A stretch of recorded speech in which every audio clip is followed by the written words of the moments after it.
The Earnestly Speaking podcast is a show that is founded on free-flowing conversation and may at times venture into mature subjects. Listener discretion is advised.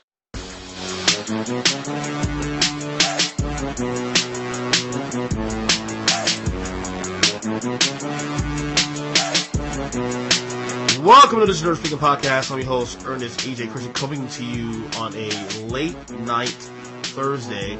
I'm actually recording this in the middle of the Chiefs-Broncos game and Game 4 of the ALCS. But, as always, priorities, because this is my absolute favorite podcast to record of the year.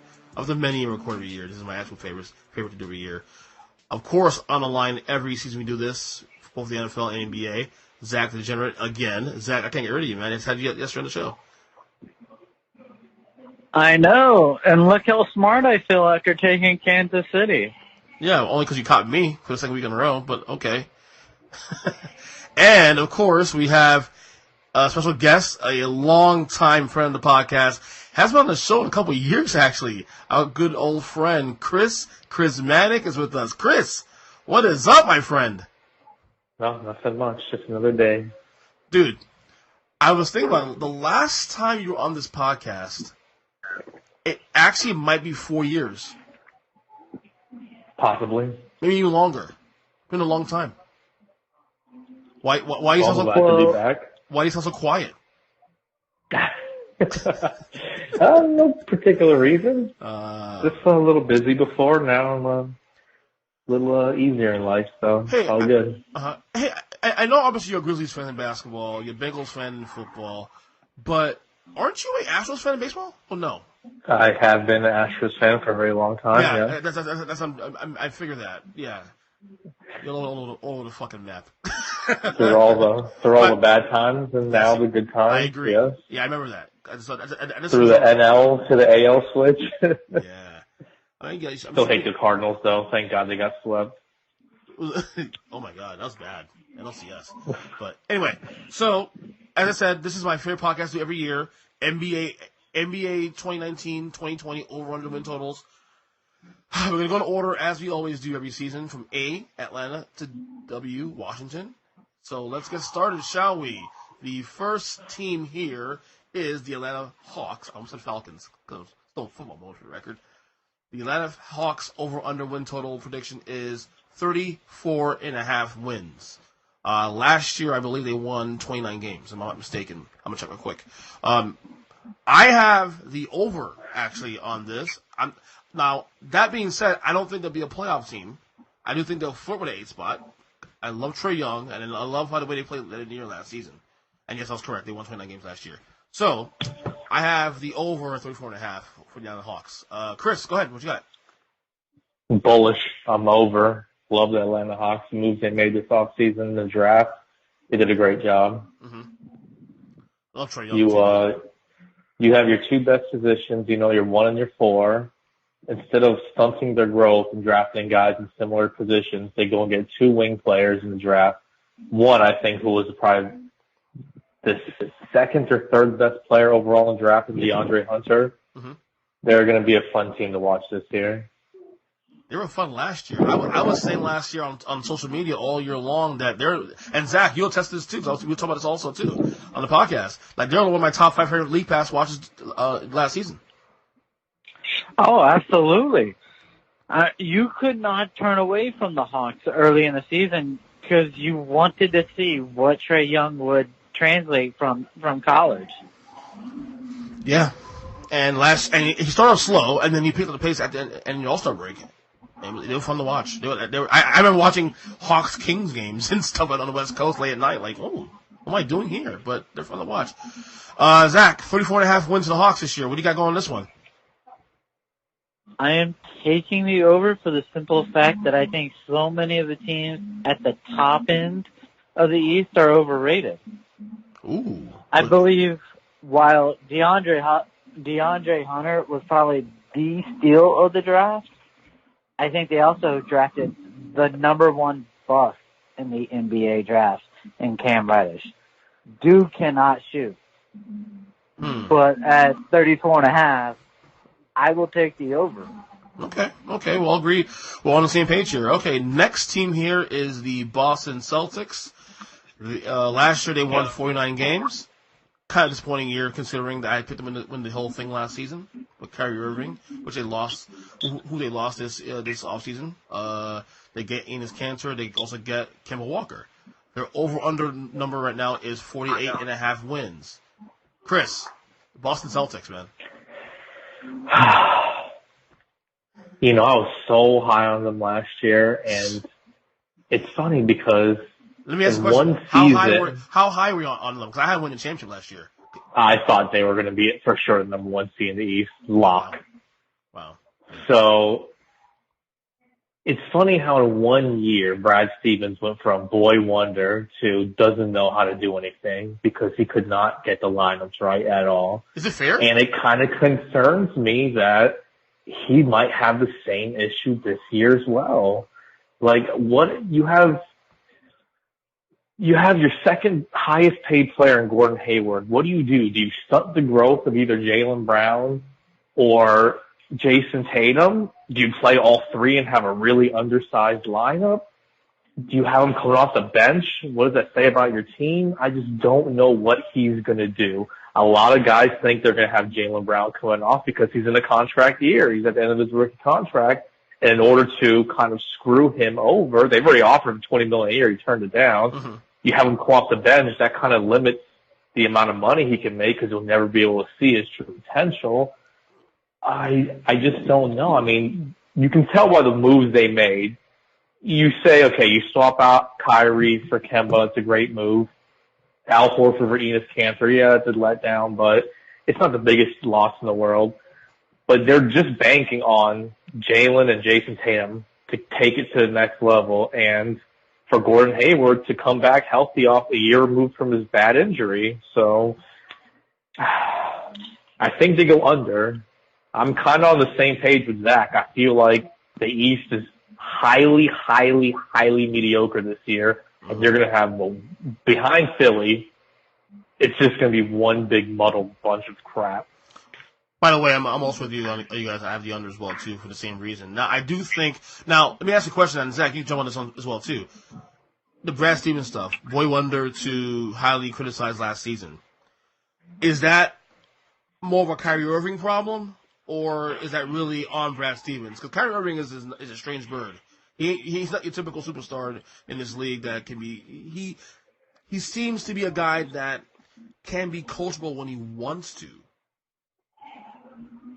Well, I would never buy into he is a coachable player. I believe he is a guy who seeks out attention at every opportunity, and I think that's what led him to want to leave Cleveland, and I think that's what sank the ship in Boston. I don't know about boy wonder, but for Brad Stevens, but I would say that if everyone comes back healthy, which they are right now, I think he's going to do wonders. I think Kris put the nail on the head when he talked about Jaylen Brown kind of getting screwed because he will get pushed to the bench. Good point. But I believe he's going to look like a Lou Williams. I think he could still end up scoring 15 to 17 points a game off the bench because he'll be their number one off the bench. He'll come before Marcus Smart. He'll come before anyone else. And it's actually why I'm kind of high on the Celtics. This was another one where I'm actually going to take the over on for the simple fact that I believe Gordon Hayward will be a legit star again. I buy both Jaylen Brown and Jason Tatum. And I also felt Al Horford was a little bit of a detriment to the team last year. He's never that guy who wants to take over and commandeer the lineup. And sometimes that's a problem. When you're looked at as a leader and yet you still don't want to take over, it can become a problem. Al Horford is more of a glue guy than a star at this point. Yeah, but when you're getting paid almost $30 million a year, true. Yeah, no, I agree. I'm all for the whole addition by subtraction for Boston. I just think some of the numbers are a little high for the rest of the East. And I know someone's got to win games, but I think it's going to be majority of the Western teams. I think the East is going to be really bad, so I definitely under on Boston.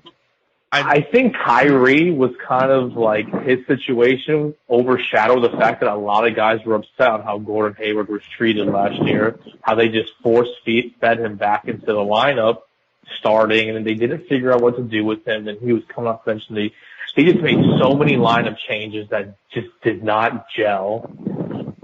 And I don't know if Brad Stevens is going to figure it back out again this year. I trust me, I'm high. X's and O's, I think he's definitely top tier in the league. Mm-hmm. He's fantastic, but I just don't know if he's going to be able to put the lineups out necessary to win a lot of games. The Celtics could get the over on this if we see year one Tatum. If Tatum from 2 years ago that took over the playoffs, somehow gets back to that form. Because last year it was kind of a clusterfuck. Last year and a lot of it had to do with Kyrie and the lineups and all that. Too many Chiefs, not enough Indians, that kind of thing. Now with Kyrie gone, and I wouldn't say Horford was an issue, but, we can go here and there with that one. I feel like for the Celtics to get over this number, you need another year, you need a year one Tatum to emerge again. And I'm not sure if we're going to get the same guy from 2 years ago. We'll see, though. It could happen. But I think the safe bet is to take – they'll win 40 on the high end of 40 wins, but more closer to like 47 to 46. Yeah. Not 48. Wow. Maybe even 48, but that's about it. I just felt like they looked like the most inefficient team in the league last year. Yeah, and for me, I blame that solely on Kyrie Irving. He is such a ball-dominant guard who, as far as a assist or turnover at a point guard position, mm-hmm. You don't even want him to be a point guard when you look at his stats. Well, he killed that team offensively. Well, I'm glad you're saying that, Zach, because the next team here, speaking of Kyrie Irving, is the Brooklyn Nets in this list. Last year, they won 42 games, made the playoffs for the first time in quite a while, about 5-6 years. The overall number for them this year is 43.5 wins. Now, of course, they acquired Kyrie Irving, as I said, as well as Kevin Durant, although Kevin Durant will miss the entire season. So, obviously, we're still a year away from seeing the entire trio, the entire dynamic take shape. I'm going to go under here. I'm not – the Kyrie stuff is real, I believe. And I think the Nets – they'll probably still win about the same amount of games as won last year. But I just think that, I don't know. They should win more than 43.5 games because of the East being weak, but I don't trust Kyrie. I just don't trust him. And I think you might see the same issue because Durant not being there just yet in the lineup. I think Kyrie has another year to, I guess, spoil the roster, if you will. So I'm going to go under on this one as well, too. Kris, go ahead. I'm under. I felt like some of their moves, especially picking up DeAndre Jordan, he's at a point in his career where he's at the beginning of the twilight. And I think because of how much he gets paid, because of his relationship with KD and Kyrie, he's going to stunt the growth of Jarrett Allen. There's certain situations where I like the move of a veteran backup, but I just feel like he's not going to end up becoming the backup. He's going to end up inserting himself into the starting lineup. And when you have a guy like Jarrett Allen, who's probably been the anchor for that team and one of the best players on those really crappy Nets teams for a couple of years now, he doesn't deserve to have a guy like him come in that doesn't accept the role of just being a bench player. If he does, and DeAndre Jordan's the first man off the bench, that's one thing. But if there's a point in time where they can't figure out who's what, it's going to hurt him. And losing D'Angelo, I mean, they had a great flow and chemistry on the team last year, and I'm sure this decision will pay dividends in year 2, 3, 4. Yeah. But in this year 1, I don't like it. I think it's going to go under as well. I don't even know if they can replicate the same win totals last year, but they could get in under 5. I think at least 2 teams in the East this year will get in under 500 in the playoffs, at least 2. Yeah. And they probably one of the candidates to do that. I'm with you. Zach? It's not even fair. I feel like Kris stole so much of my material on this team. Jared Allen, he was a star in the making. So you remove him from the lineup because I feel like money talks, veterans talk, and so they will implant DeAndre Jordan in the starting lineup. Kyrie has, in my regard, has never been known as a pick and roll player, and that's the only offensive game that DeAndre Jordan has, is as a pick and roll to the post for a dunk. That's it. He has no outside shot.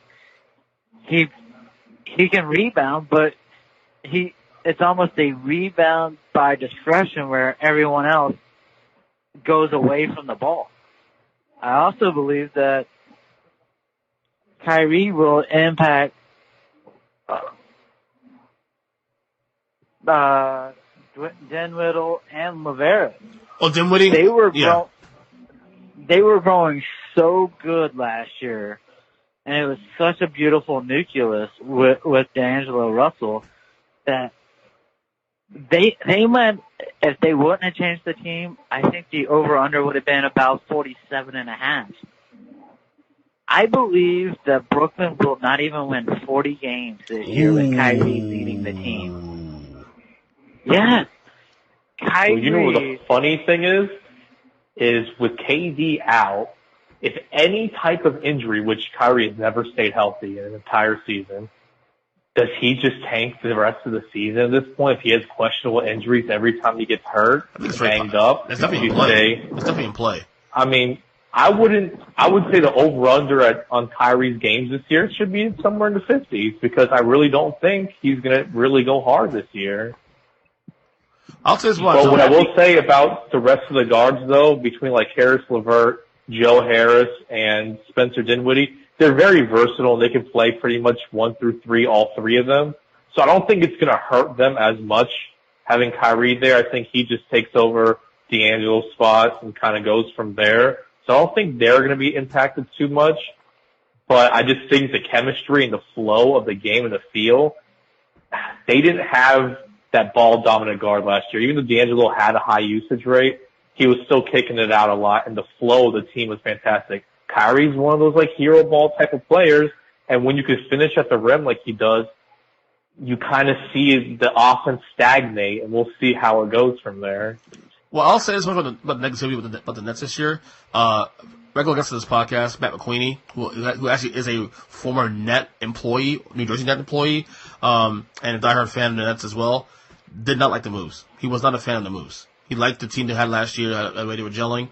So he's not coming to this year as positive either. So if a fan is saying that, and us three, who not even fans of the team, are saying this, I mean, this could be one of those years where, I don't know, why did we break it up? Why did we break up the team we had last year? So I'm with you guys. Absolutely. Yeah. I think the best thing the Nets could have done was just find Durant. That was the one positional weakness that they could have so used him. And as Kris said, Kyrie's so ball dominant that I believe it hurts the 1 through 3 with everybody else because he is not a guy who looks to pass. Well, I believe the moves that, for Durant and Kyrie was not even was more than just basketball related. I think it has more to do with business too. Well, I mean, at the end of the day, if you can get a chance to get 2 top 15 players in the league, you get it.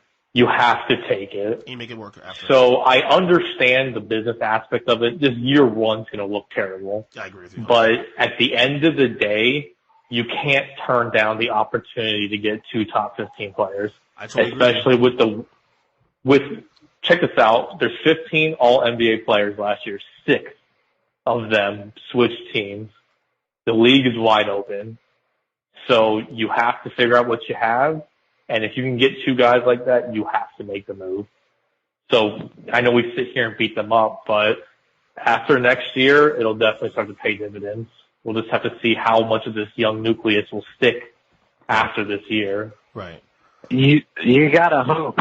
I see Kyrie more in the Carmelo mode, and I see Durant being extremely frustrated in year 2.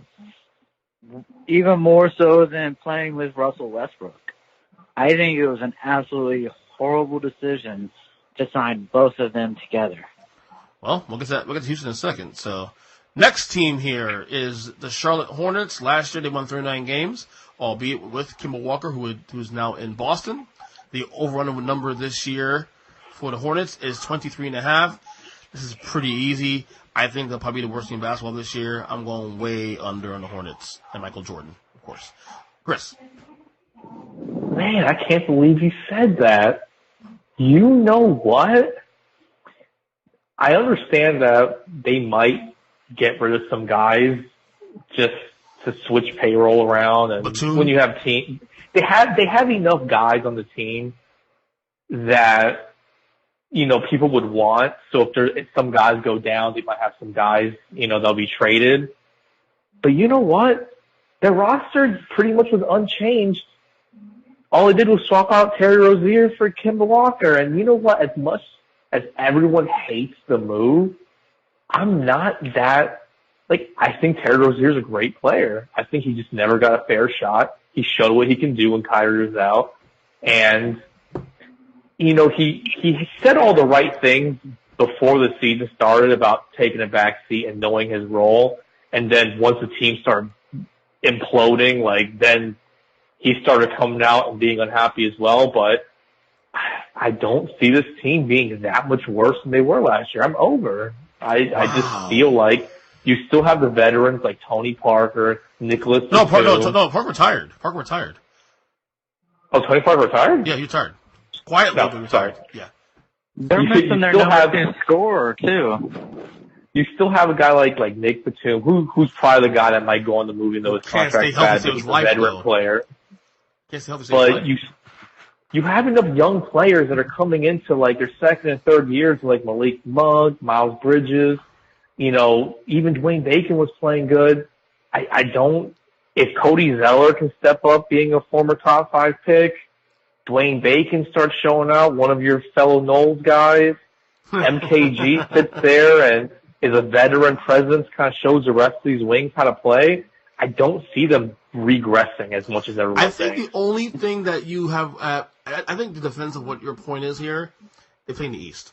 So anything's possible. They can eat up some wins if possible. That's the only thing I can see why your argument could work here. But I personally don't see them winning more than 20 games this year, personally. This is me. Zach.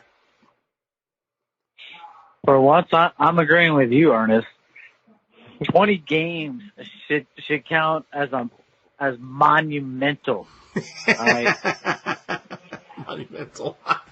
as far as Kris is right, Terry Rozier, I think he's a legit point guard in the NBA. He might even be top 15, and he wasn't even treated like it in Boston. The dude loves to pass. He wants to build everybody up on offense. But they are missing so many people as far as scoring goes on that team from last year that I don't think it's possible that they could even win 20 games. I'm with you there. Alrighty, next team here. The Chicago Bulls last year won 22 games. This year, their over-under is 33.5. That seems kind of high. I don't know why. Kris, explain that to me in a second. I'm going under on that one, obviously. Kris, why is that number so high, though? Because they made some great veteran moves in the offseason. Thomas Satoransky. They picked up, there was one more pickup they made that was pretty good on the wing. Why is it not coming to my head? Picking Kobe White in the lottery. Yeah, Thaddeus Young. There you go. They got that young, really? I didn't know that. Oh, wow. Yeah, they got Thad Young. And they made some moves to complement the young core that they have. I'm big on Wendell Carter Jr. Think he's going to be a fantastic big man. Don't tell me you're going over on this one. You're going over on this? Absolutely. Wow. When I tell you there's not going to be much of a separation of most of the teams in the East, now the one thing that's going to hinder this team more than anything else is the coaching. Like, Jim Boylan is not NBA material whatsoever. And that could hurt them. But the rest of the team, I don't know, man. Their team is solid. Zach LaVine has stepped up. His defense hasn't stepped up, but his game has taken to the next level to where he's putting up good numbers and he's not losing efficiency. That's what you want to see out of a young player. As long as the stats go up and the efficiency goes up along with it, they're blossoming. Zach LaVine is doing that. Kris Dunn, coming over from Minnesota, he looks like a top 5 pick again. Granted, he didn't stay healthy, but he looks fantastic. Kobe White. Zach, is that no for what Kris is saying, or something happened in the baseball game? No, it was the no for Kris Dunn. Oh. No, by the way, Carlos Correa hit a home run at 6-1 right now. Excellent. Hallelujah. I'm in another room not watching TV, so I had no idea. Zach LaVine, Kris Dunn, Kobe White brings some energy off the bench because I don't think he's going to start. And the veteran wings that they brought in, Otto Porter, Thaddeus Young, Lauri Markkanen bringing some young energy as well as a stretch 4. And like I said, if Wendell Carter can stay healthy, I don't even think he has to take it up another notch because he's that good. If he could just stay healthy for him, because they're kind of thin up top at the big man position, but if he can stay healthy, this will be like the league pass team this year. This will be a team that you want to watch because it's going to be a fun team. They're going to play very fast. All right. Zachary? Kris, you should feel completely offended by how Ernest reacted. He knows nothing about basketball. All right? I am right there with you with Chicago. I believe Chicago will actually be a sleeper team. And the one thing I think you got wrong, and it was about Kris Dunn, and it's because of of Boyles as their new head coach.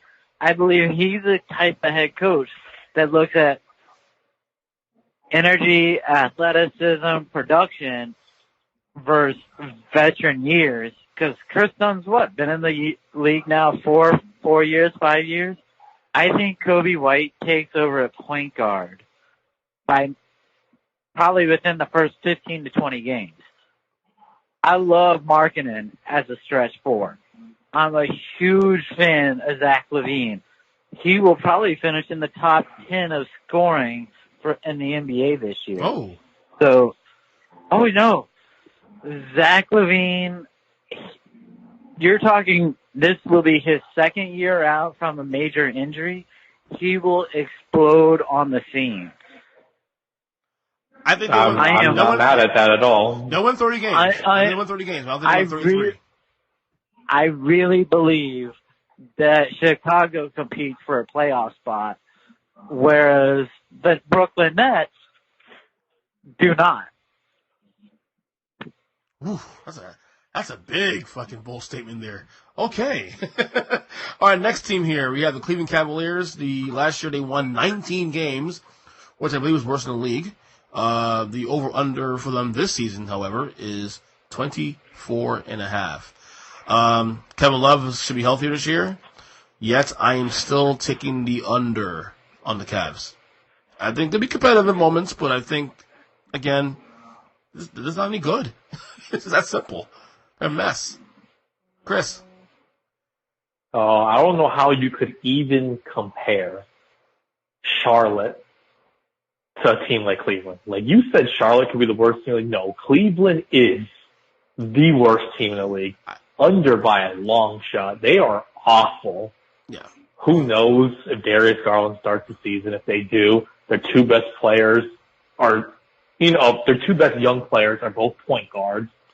Who knows how they're going to work together? Colin Sexton hasn't shown much in terms of being able to play team basketball. I mean, he looks like he'll be a great spark plug off the bench. He looks like he could be a Lou Will type, where he could just come in and get his Eddie House type, that type of guy that just come off the bench and put up numbers consistently. But them two, like him and Garland can't play together. The rest of the team is just muddled with like cast-offs and like Brandon Knight, Jordan Clarkson, all those guys. They're super young. Kevin Love is probably going to get traded. I was just going to ask you that. You think Love gets traded this year? And at this point, I don't see him like impacting this lineup whatsoever. Kevin Love, just to me, has always been a super overrated player. his best asset of all is his outlet passes. And with a team like this, I don't know if he'll be able to take advantage of it. Yeah. Now, if they can play fast with a guy like Kevin Love playing like a stretch 5 and like Larry Nance playing the 4, and they can really play up tempo, like Cedi Osman isn't a bad player. He's a great, he's a good young player, but the rest of the roster is so terrible. I just don't know how it's going to gel.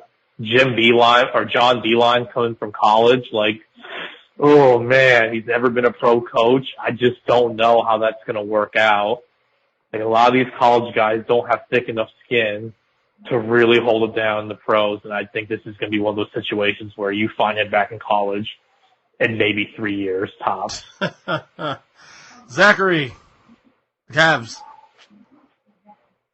I have to take the under, and I don't even want to. I want to take the over. Why do you want to take over?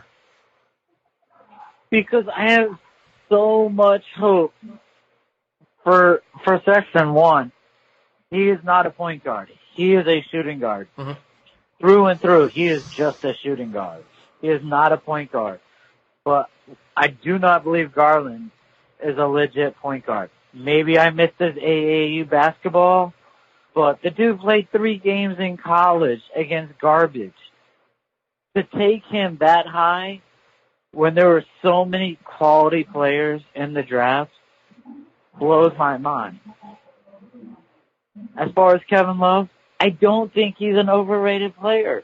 I think he has been screwed so often by being put on complete garbage of a team and put in a position that he's not comfortable playing.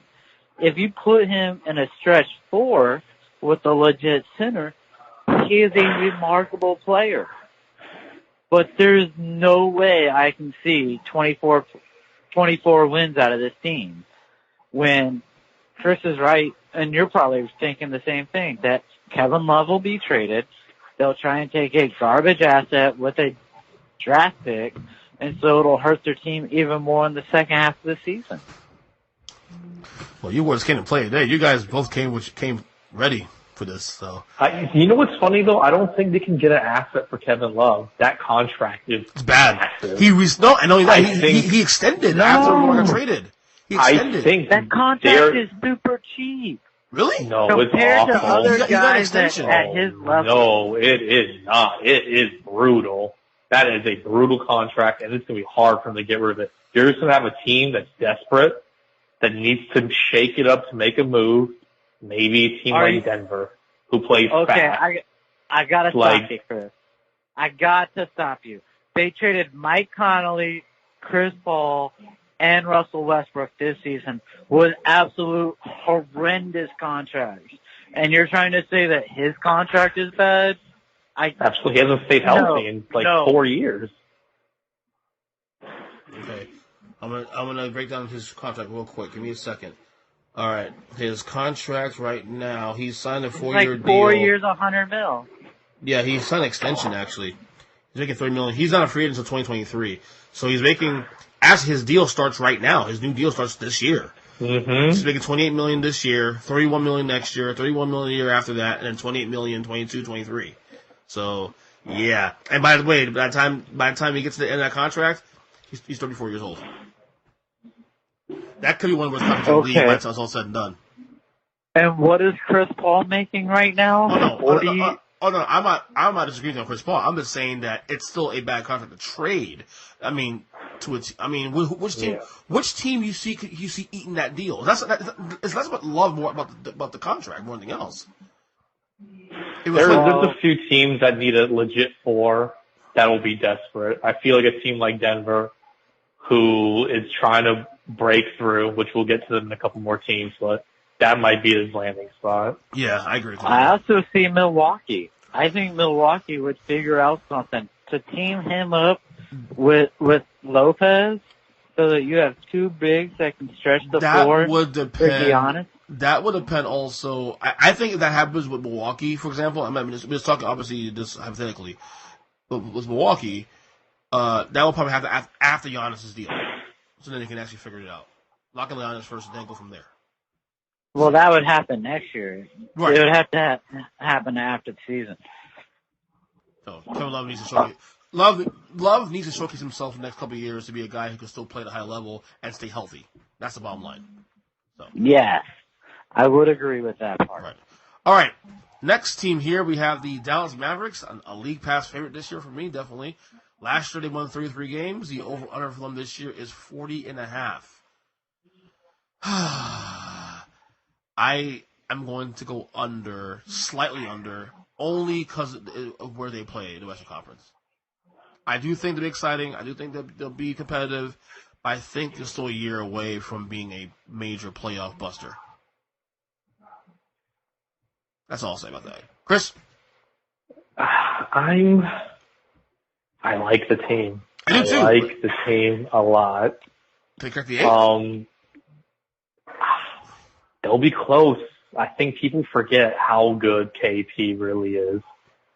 And we just have to see. He's looked kind of rough in preseason so far. So we have to see how he really bounces back from this ACL.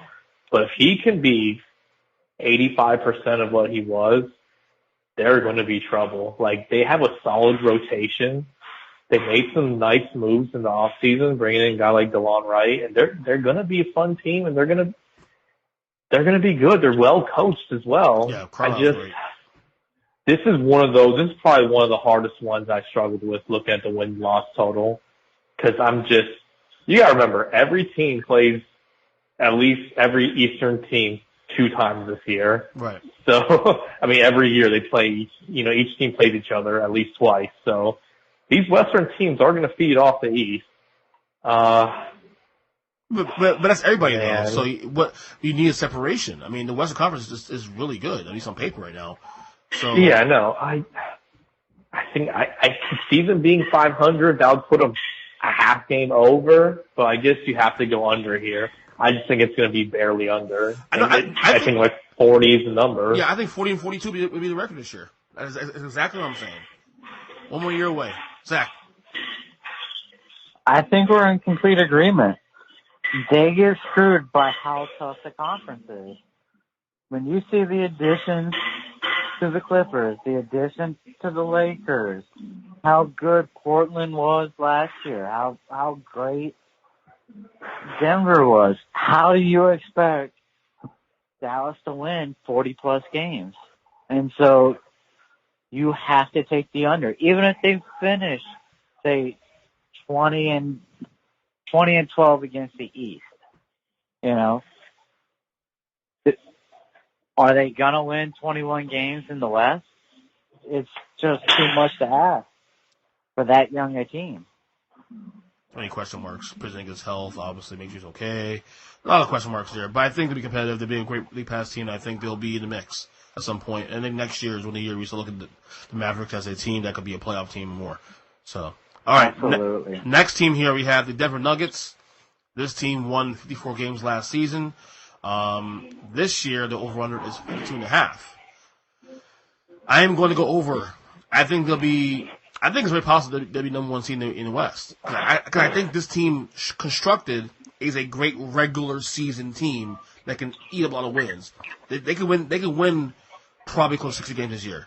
They could be like the Hawks a couple years ago. But the question is, could they win when it counts in the postseason? That's the question. But in terms of the season, I think they'll go way over this number. Just solely because the roster really constructed.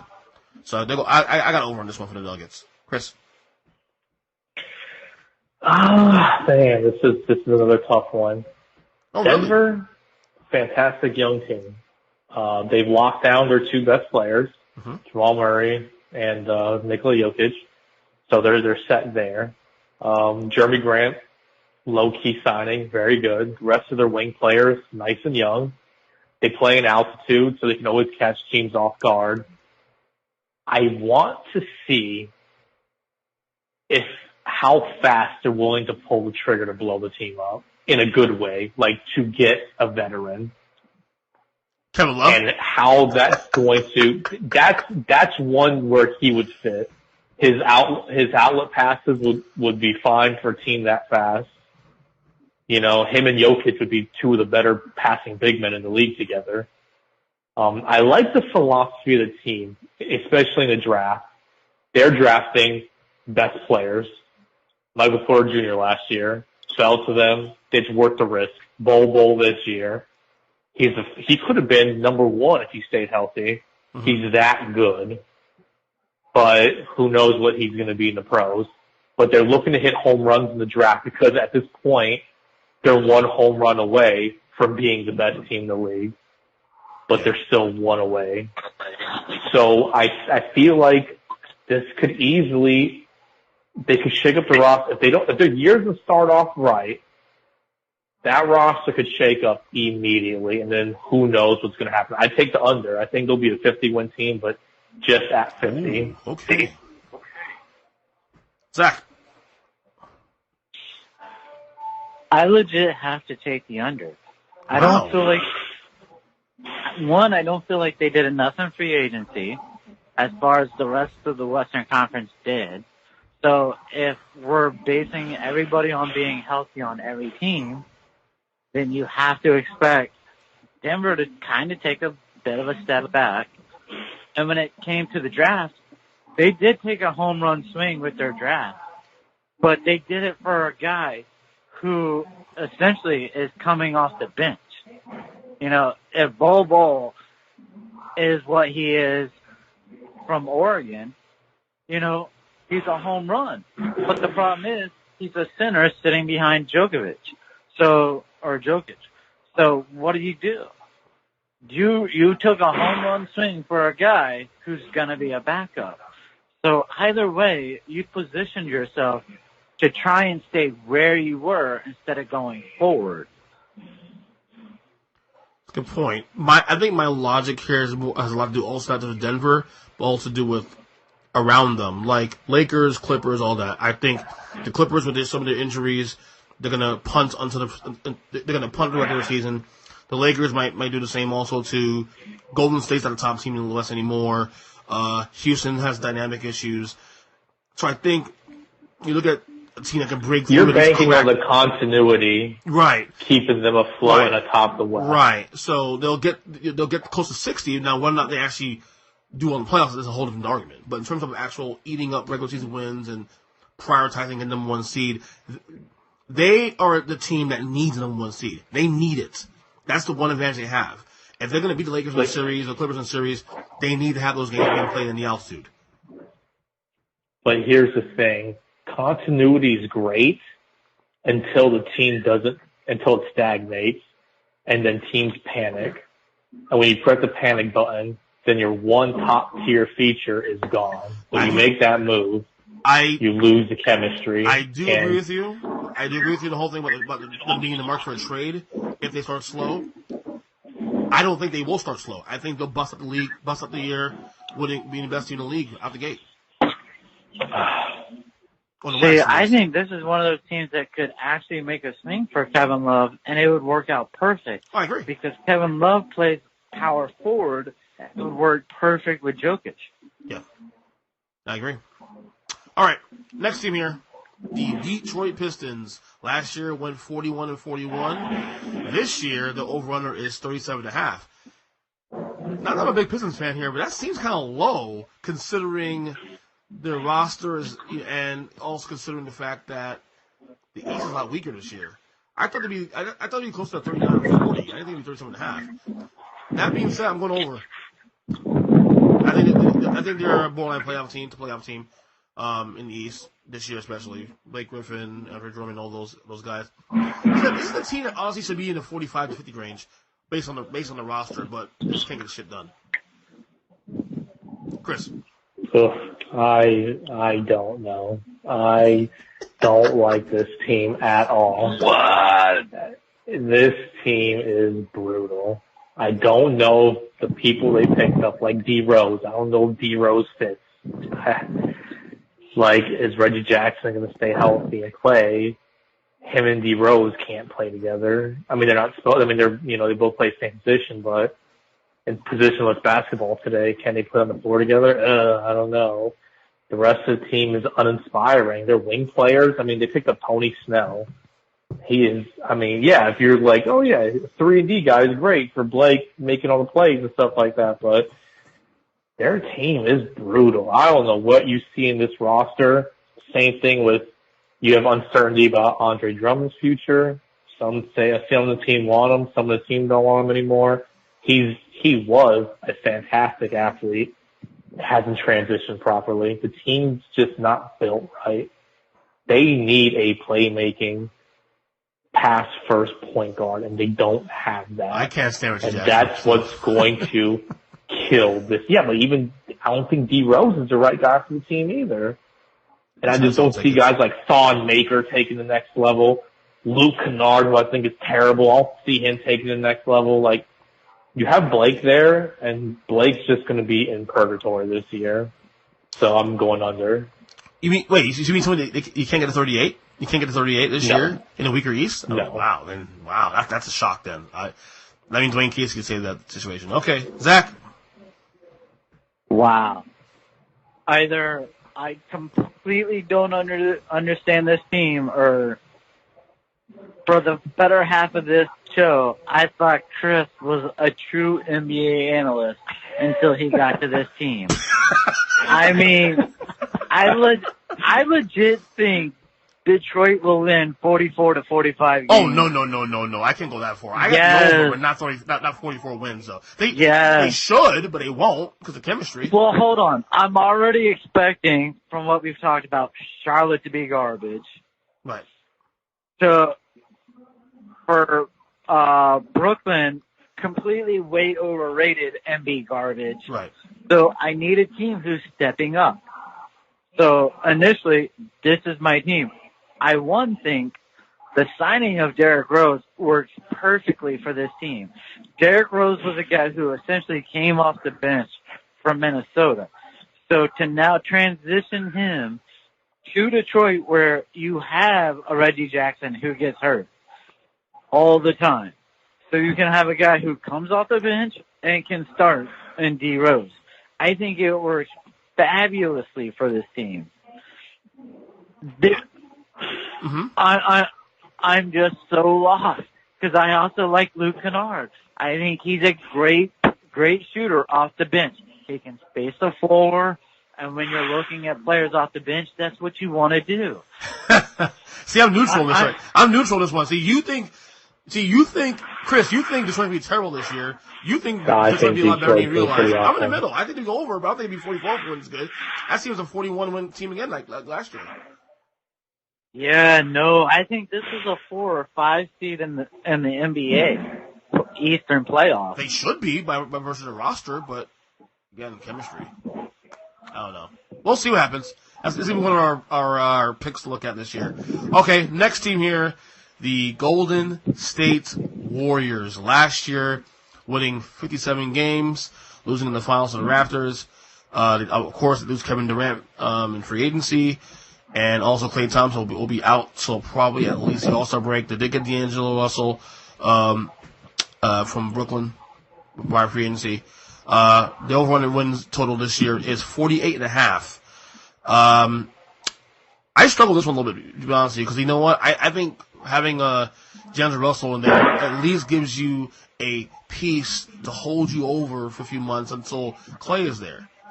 But, again, the West is still the West.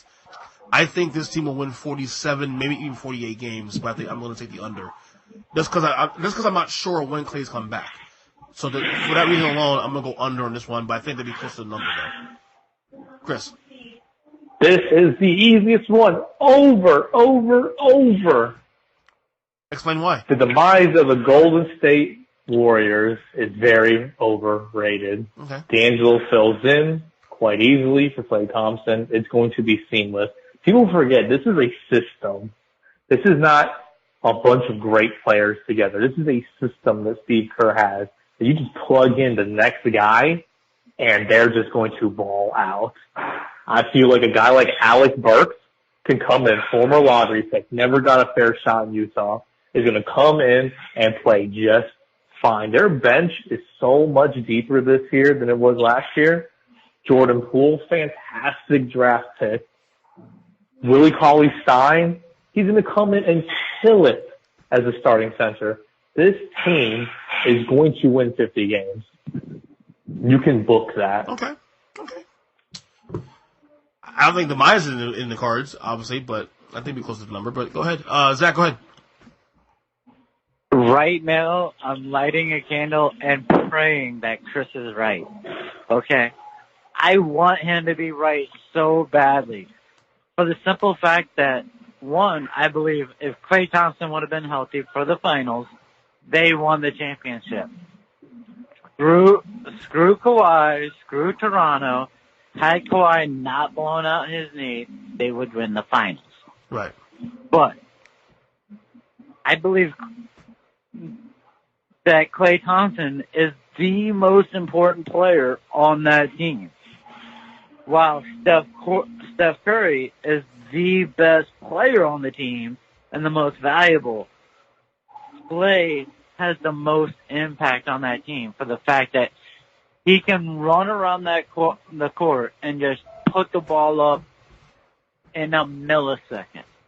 Now, bringing in D'Angelo, great move. For anyone who thought that was a terrible move, they don't know anything about basketball. And bringing in Willie Cauley-Stein, I think this is the first That's time. a good move there, too, also. That was a good move also, Yeah. I liked. First time Golden State had a center who could actually stretch the floor a little and put the ball up. So all the moves worked, but the one thing that tells me and screams in my head to take the under is they have lost their entire veteran bench now. Livingston retired. Iguodala got traded. Yeah. There is nothing coming off the bench that can tell me when Steph is tired or Draymond is drained that there will be someone in the wing. And so I have to take the under. And I don't want to take the under, but I have to take it. Let me say this one time. If Klay was come back, say, in January, over all day long. But that number... If he comes back in January, he's a greater athlete than Peterson. All right? To come back from a torn ACL where you're doing nothing but running and cutting all day long for his type of game, Yeah. which is nothing but running, cutting, and pulling up for a jump shot, that would be absolutely remarkable. Yeah, That's I agree. superhuman. And I can't go with that. Yeah, I'm with you. Alrighty. Next team here, another team to watch out for this year is the Houston Rockets. The Rockets last year won 53 games last season. Of course, they trade away Chris Paul. They get Russell Westbrook. This is going to be a fascinating year for the Rockets. Their over-under this year is 53.5. I took the under here only because I think this team may start slow out the gate because of the chemistry between Westbrook and Harden. But I think they'll figure it out as the year goes on. And because it's also the West. So I think they'll win 51, 52 games, maybe even 53, but no more than that. So I'm going to take the under this one. Kris. All right. Most underrated signing of all basketball, Tyson Chandler. He's going to teach Clint Capella how to take his game to the next level. Wait, he's in Houston? Yes. I didn't know that. I had no idea. Getting a vet, this is like the opposite of what Brooklyn did. Brooklyn stunted their guy. Houston put a valuable asset behind their man to teach him the little nuances. Clint Capella can jump out the gym, block every shot. But the little things, team defense, all that, calling out screens, calling this out, he's going to teach Clint Capella how to take his defense to the next level. This is going to be a team that's, even with Gerald Green being out for the year now, I think they could be up there contending for the number one seed in the West. I think the system they run is very seamless. You get Ryan Anderson back. I think you plug in Westbrook along with them. People don't think there's enough balls to go around. I think they'll work out just fine. They played together in OKC already. The chemistry is already there. I could see Houston being up there. I'm definitely over. Zachary. I almost feel like I just got bamboozled by Kris. He had my heart pounding saying take the over, but no. I don't even think they win 50 games. You hate I the honestly Rockets. You believe hate the Rockets every year, dude. I believe the 53 and over. I did not hate the Rockets. I took the over last year. You sure about that? Yes. I Okay. do not believe. I believe the 53 and a half was set for 53 and a half days before James Harden and Westbrook get in a fist fight. I just do not see those two guys working out. All the alphas there, I'll say that much. I see them both being at the same stage of their career where they both won an MVP to be able to say, hey, we can have two Batmans and we can put this thing together finally. I think they can both do it, and I think D'Antonio is going to be able to figure it out. I think he's smart enough. Well, this one here, I'm holding my nose on. Next team here, the Indiana Pacers, last year winning 48 games, which is even more impressive considering the fact that they missed their best player for most of the year in Victor Oladipo. This year, the over-under is 46.5. Oladipo should be returning in about, I think, December. I heard December. I'm going to hold my nose here and say over. Just because they're well-coached, nice little roster, and I don't have no reason why, but this is just a shot in the dark. I have no reason to pick the over here other than just because I think it will happen. I don't know why. So that's the over for the Pacers. Kris. This one's going to be close. Yeah, I know. This is it's going to be right there. Can Miles Turner take it up one last time to go from fringe player to an all-star? Sabonis, is he going to take that one little marked improvement to get to that spot? Mm-hmm. Can the rest of their team put it together? I wasn't huge on the Brogdon signing, not that price tag. I'm torn on this. I feel like they're one of the better coached teams. I feel like they have good chemistry. The team likes each other. They know what they're doing. Everyone has defined roles. T.J. McConnell, great little pickup for the price tag. That number's this is one of those that Vegas nailed it. It's tough to really figure it out. They play in the East also too, so it's not like you have to worry about 6 different teams to get to that number. I mean, it's just after you get past Milwaukee and Philadelphia, who else do you worry about really? I mean, that's what I'm saying. I guess you have to go over here, but a lot of people like him for 50 wins plus. I think they'll just be right underneath that number, in between the. I think they'll be right over, but barely. Yeah. If Oladipo was playing next week, I'm with you on 50 wins, but no. Zack.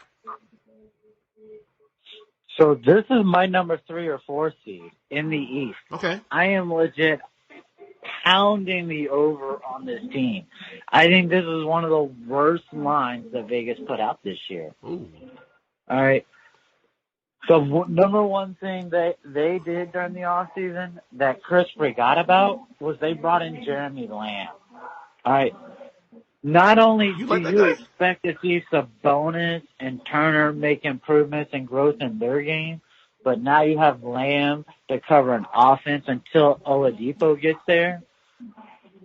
I love this game. I love this team. The way in which they play night in, night out, they are tough on defense. They pound you in. They beat you on the outside. They do everything that you would expect from a team, and they can excel at it. I love this team. Wow. Okay. Next team, here we go. LA's. First off, the Clippers. Last year won 48 games without a star for most of the year. And actually took 2 playoff games from the Warriors on the road. Of course, they acquired Kawhi Leonard and Paul George this summer. Their over number right now is 53.5 wins. I'm going to take the under actually on this one for one reason. Paul George not to come back till November. Kawhi Leonard probably on load management. I think the Clippers are going to punch. They claimed he's not going to be on load management. Yeah, they say that now. But let's see when the time comes.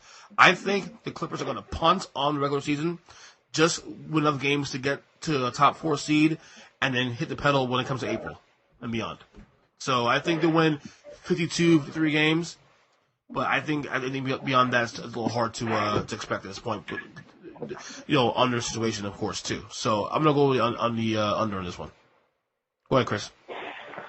I like the team, the composition.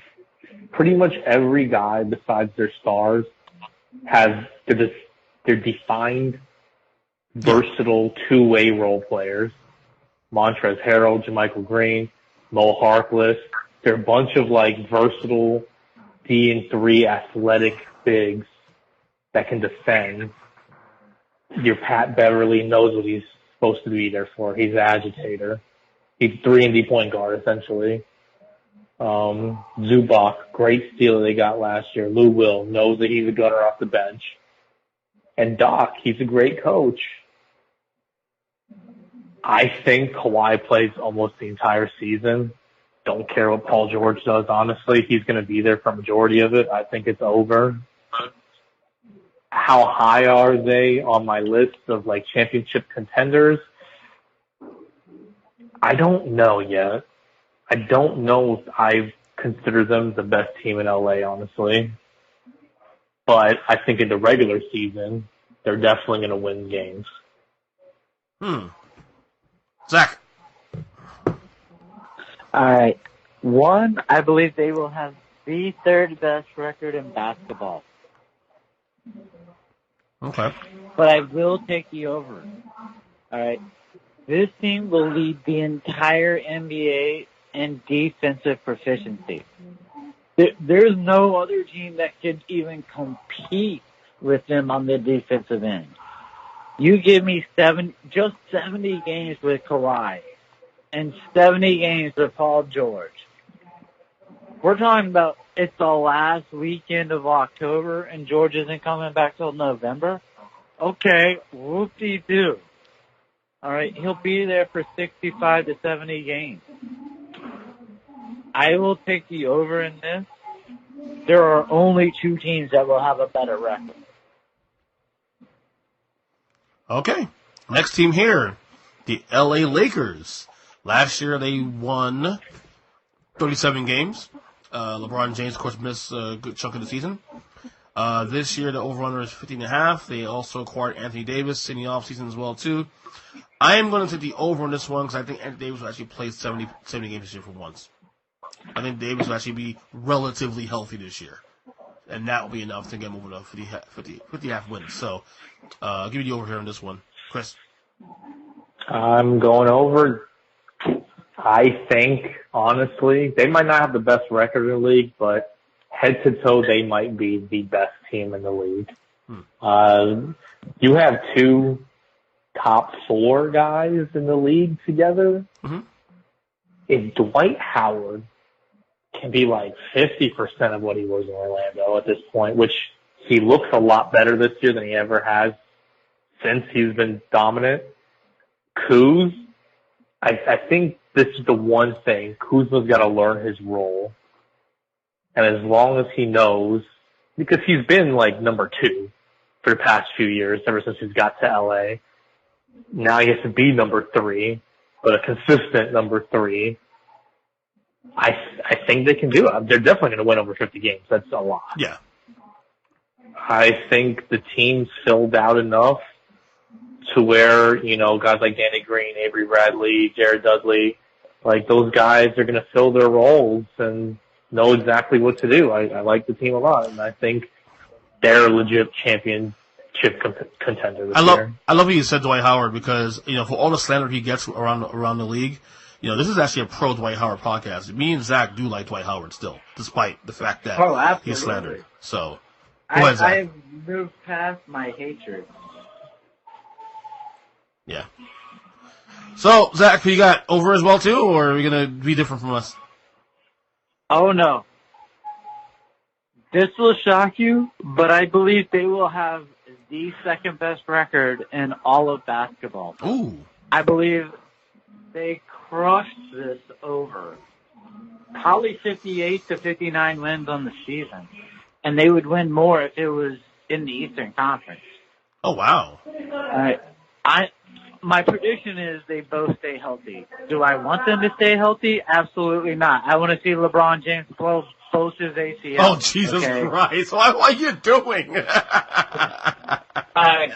I hate that scumbag right now. I just do. We had that conversation yesterday in the podcast on Wednesday. We did have the conversation on China. But as far as that team is constructed, if their three main guys and Kyle Kuzma, LeBron, and Davis stay healthy, there should be no chance they do not cover the over. I also believe that Dwight Howard ends up superseding everyone at the center position by the time the playoffs roll around, and he is the starting number 5. And they got Danny Green, too. Don't forget that. Danny Green. Still dangerous. Yes. When he wants to be. That's a very, very... that dude single-handedly almost put the Heat out of a championship. Shut the hell up. So he still gives me nightmares to this day. That 2013 finals to this day still gets me. He gives you nightmares. Ray Allen should give you happy dreams. I know. That mofo hit a goddamn 3 with 10 seconds to go. Because Tim Duncan wasn't playing center. Well, that's Pop's fault. Yeah. That's the GOAT's fault, for the record. Okay, next team here. Kris, is your team, the Grizzlies. The Memphis Grizzlies are last year, they won 33 games. How? I don't know. Beyond me. This year's over-under is... You liked their over-under last year? Yeah, last year, going into the year, and then everything fell apart. The over-under this year is 26.5. John Morant is the number 2 pick in the draft. Of course, there's Mike Conley, Marc Gasol, middle of the year last season. I mean, again, they're in the West. I mean, somebody has to be bad in the West, and it might as well be Memphis, right? So under, of course.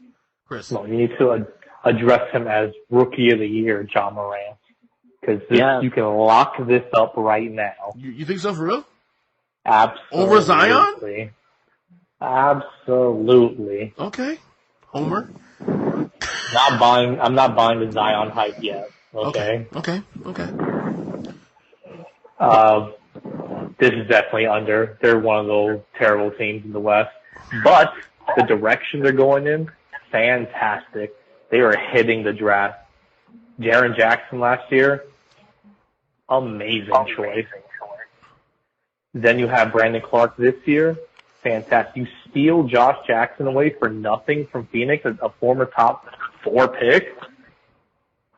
I like the direction the team is going. I think they make a couple moves, take on some bad contracts to develop some assets. Obviously, with Iggy still on the team, they're going to get some more assets. They're in a full-blown, I wouldn't say tank mode, but they're in a full-blown rebuild. They're going to play all their young players, you know. Jay Crowder's not going to get, like, a ton of play here. But with the way the team is assembled, I'm liking the moves here and there. You get a guy like Kyle Anderson coming from a winning organization like the Spurs. They've got they've got the young talent. I don't want to say they're going to be fun to watch. John Morant had his highlights, but they're in the right direction. This is one of those trust the process situations. You like where the team is heading, and you just have to keep the flow. But yeah, they're definitely going to be under. I was going to ask you, are they a league pass nominee, top 5 nominee? I guess you answered your own question. That's a no. They're not. Okay. They're going to be a young team. Like I said, they'll have moments. John Morant is a highlight waiting to happen. They're more of like a ESPN top 10 type team. They're not a league pass team yet. They're more a moments team, not a watch 2.5 hours of basketball. Zach, what you got? They're not Bulls yet. Yeah. Go ahead, Zach. I don't even know if they went 20 games. Oh God. To be honest. Listen, you brought on the worst piece of karma you could ever imagine. Like Grayson Allen's karma as a tripping piece of crap. Wait, he's there? Yeah. Yes, I didn't know that. There. Oh, wow. Yes. Oh, yeah. Was he part of the Conley trade or no? Yes. Okay. Yes. So he supersedes LeBron's karma. All right, that's how bad Grayson Allen is to me. But while I agree with Kris, I think Jay Morant ends up being not only Rookie of the Year, but probably the best player over their career from this draft. There's no way they win 20 games. Okay, I do not believe they win 20 games. I've heard people say that too about Morant being Rookie of the Year, being a better player as the careers move on. I've heard a lot of that, those whispers around here. So we'll see. It has to do with the position and the skill set. That's a good point. That's a good point. I also like guys who have chips on their shoulders. This is a guy who went to a small school, never got a big D1 scholarship offer. Guys with chips, Tom Brady-esque. Yeah. Like, they're the ones who are going to really... Grinshaw Minshew, Gardner Minshew. I love the demeanor of this kid. Right. He plays great team ball, first and foremost. But yeah, this team sucks. It does, yeah. Rebuild. All right, here we go. The greatest franchise in sports history, the Miami Heat. Last year won 39 games. This year the number is 43.5. They obviously acquired Jimmy Butler from the Sixers. Was it a trade? That wasn't a trade. No, he was free agent. Now they it was a sign and trade. Before you start, that was the worst trade in the whole off season. But keep going, Ernest. We'll get to your. You'll have your turn. You'll have your turn in a second. How was it the worst trade on what side? Because that's what I want Jimmy Butler had to go. Philly had to make the room and get rid of him to get Al Horford. They had zero leverage in that deal. Jimmy Butler only wanted to go to a handful of teams as well. To give up your best young player in Josh Richardson was ridiculous. Okay. Well, anyway. I'm sorry. Let me go ahead and boast before you have a chance to speak your piece here, Kris, because I'm going to make a bold prediction here real quick on the Miami Heat. I think, obviously, I'm taking the over in this game. Let me just say for the record, cocky Heat fans back. Hi. How you doing? Number one. Number two, the Heat will be the 3 seed in the East this year. They're going to be the 3 seed in the East this year. They're going to go way over the number 43.5. And yeah, I'll be talking a lot of shit this year. And if they lose, they don't get the number, then obviously you can smack me in the head after all. But in the meantime, cocky Heat fan returns here, 43.5, way over, 3 seed. Jimmy Butler in the MVP discussion this year. Kris, go ahead and disagree with me, of course. No, just because I hated I just hated who they gave up in the trade. Get rid of Justice Winslow. Get rid of somebody else.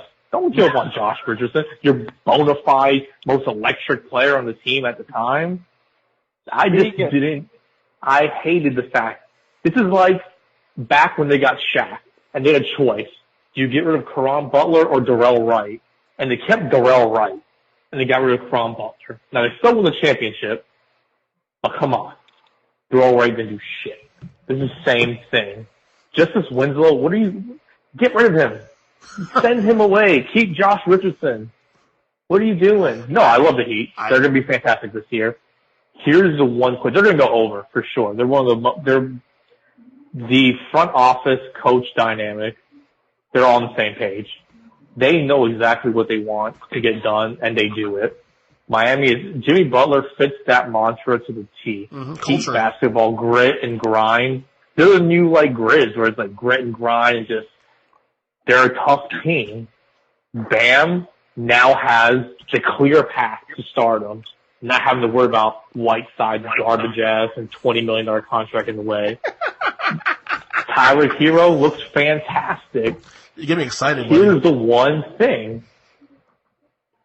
How fast or do they pull the trigger for Chris Paul?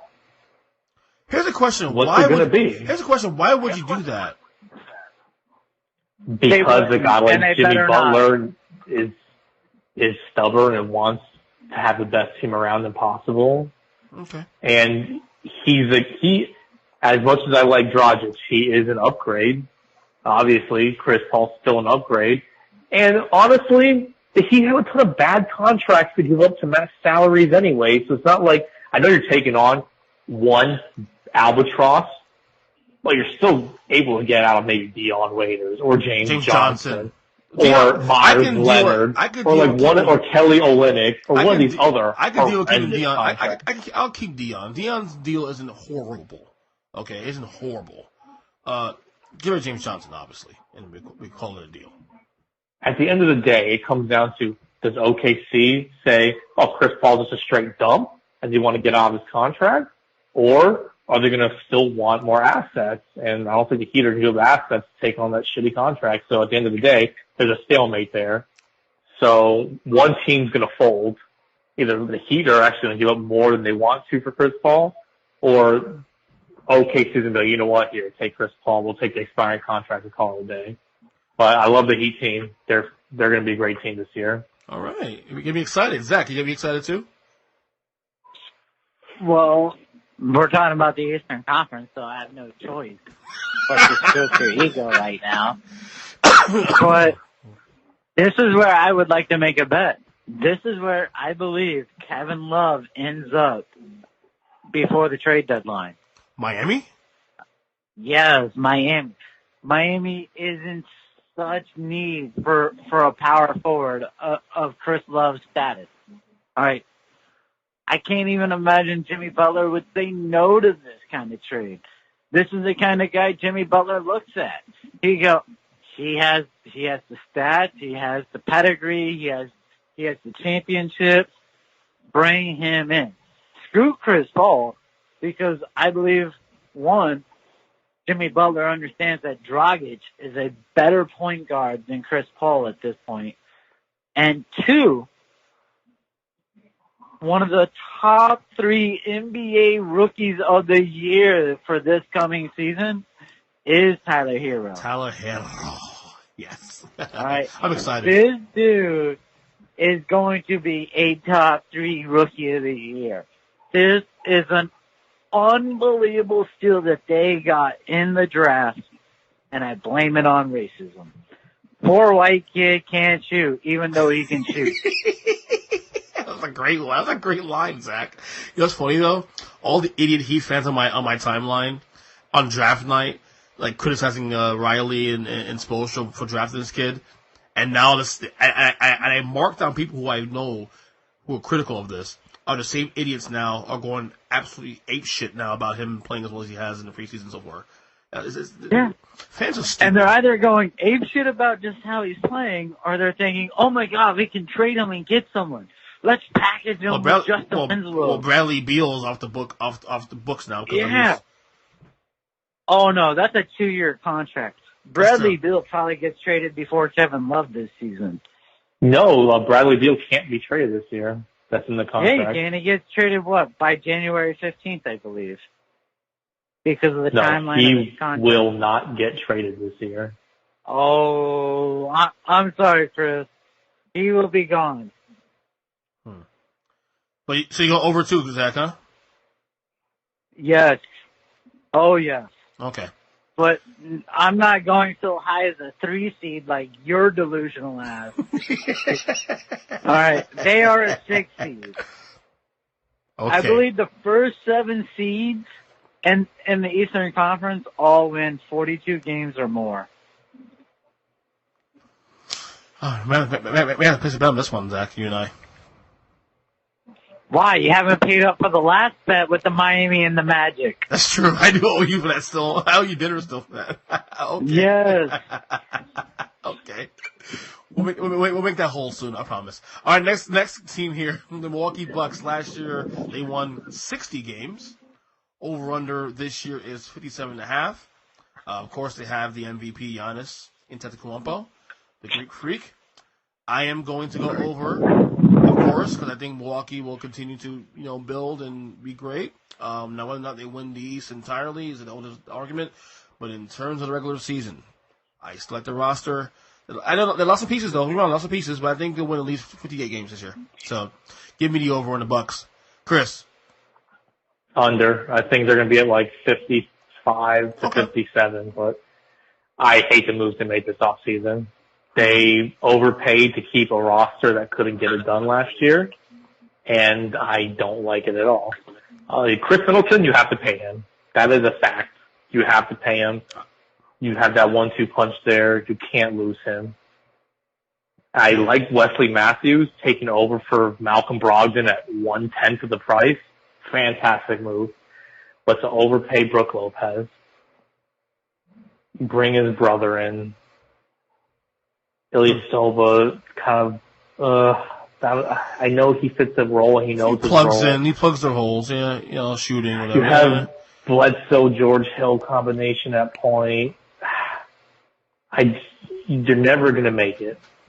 Now, do I think Giannis stays? I think he stays. I don't think he's going to leave. I think he's too humble. I think he's the type of player that wants to make it happen. He respects, and I think he's loyal enough to appreciate Milwaukee reaching out for him in the first place with a 15th overall pick, and I think he will reward them by staying. Obviously, they're gonna back up the Brinks trucks for him, but I'm not huge on them this year. They will win a ton of games. They'll be the number 2 seed in the East. Okay. Absolutely. But they won't win the East this year. All right. Zachary, the Bucks. Go. This is my number 1 seed in the entire playoffs this coming season. I believe not only do they beat the over for the season, they beat their win total from last season. 60 Can plus. you imagine how happy Brook Lopez will be getting his first chance to play with his brother since college? That man was as key to their victories last season as the Greek Freak. And I'm pretty certain Giannis has been practicing his 3 more than ever. And it wasn't like he was a terrible 3-point shooter as far as NBA goes last season. Give me the Bucks. Give me 57.5 all day long. Oh, wow. Okay. Next team here, the Minnesota Timberwolves. Last year winning 36 games. Their over-under is 35.5. To me, the most frustrating team in the league because they have talent but can't get the job done. Andrew Wiggins, I'm talking to you especially. I am going to take the over in this one. I think they'll win close to 38 to 40 games because of talent alone. But good Lord, make it happen for once. Kris, go ahead. You trust Ryan Saunders? Do you? No, not really. But I mean, again, you have talent. Do you think he's the man to bring out the enigma that is Andrew Wiggins? Do you think he finally teaches Karl Anthony Towns to play solid team defense? Do you think he's the man to take this young team to the next level? Fuck no. Under, This is going to be under. I love the team. I love the moves like moving up to get a guy like Jared Culver in the draft. Fantastic move. They were kind of overstacked at that position anyways. So you ship Saric over to Phoenix. You move up. You get the guy you want in the draft. He's a great player. He's going to fit well with that team. I think they have a hole at point guard still. Jeff Teague is not the right guy. He's a good combo guard to come off the bench and be your 6th man and do great. Another trade I asset. don't think he's NBA starter material. I think he can get it done, and he could be a 30-minute player, just not as a starter. Like I said, I don't think Ryan Saunders is going to be the guy to lead this team. I think Andrew Wiggins is going to stay on his crappy plateau of just being an overpriced NBA player. Karl Anthony Towns could take the next step and become he could become a top 5 player in the league, honestly. He has the talent, all the talent in the world, and the skills, but the rest of the team is going to let him down. So I'm going under. Zachary. I'm taking the under, and real quick, I need to defend Andrew Wiggins. I don't even think he's the guy with the least amount of heart on the team. I think that is Kevin Towns. All right? How do you have that much talent, get hyped as much as he gets hyped for 3 years, and show up maybe one game out of 3? There's no way they 35 games. There's just no way they could win 35 games this season. Carl Anthony Towns puts up empty stats, but at least he puts up stats. Andrew Wiggins does nothing.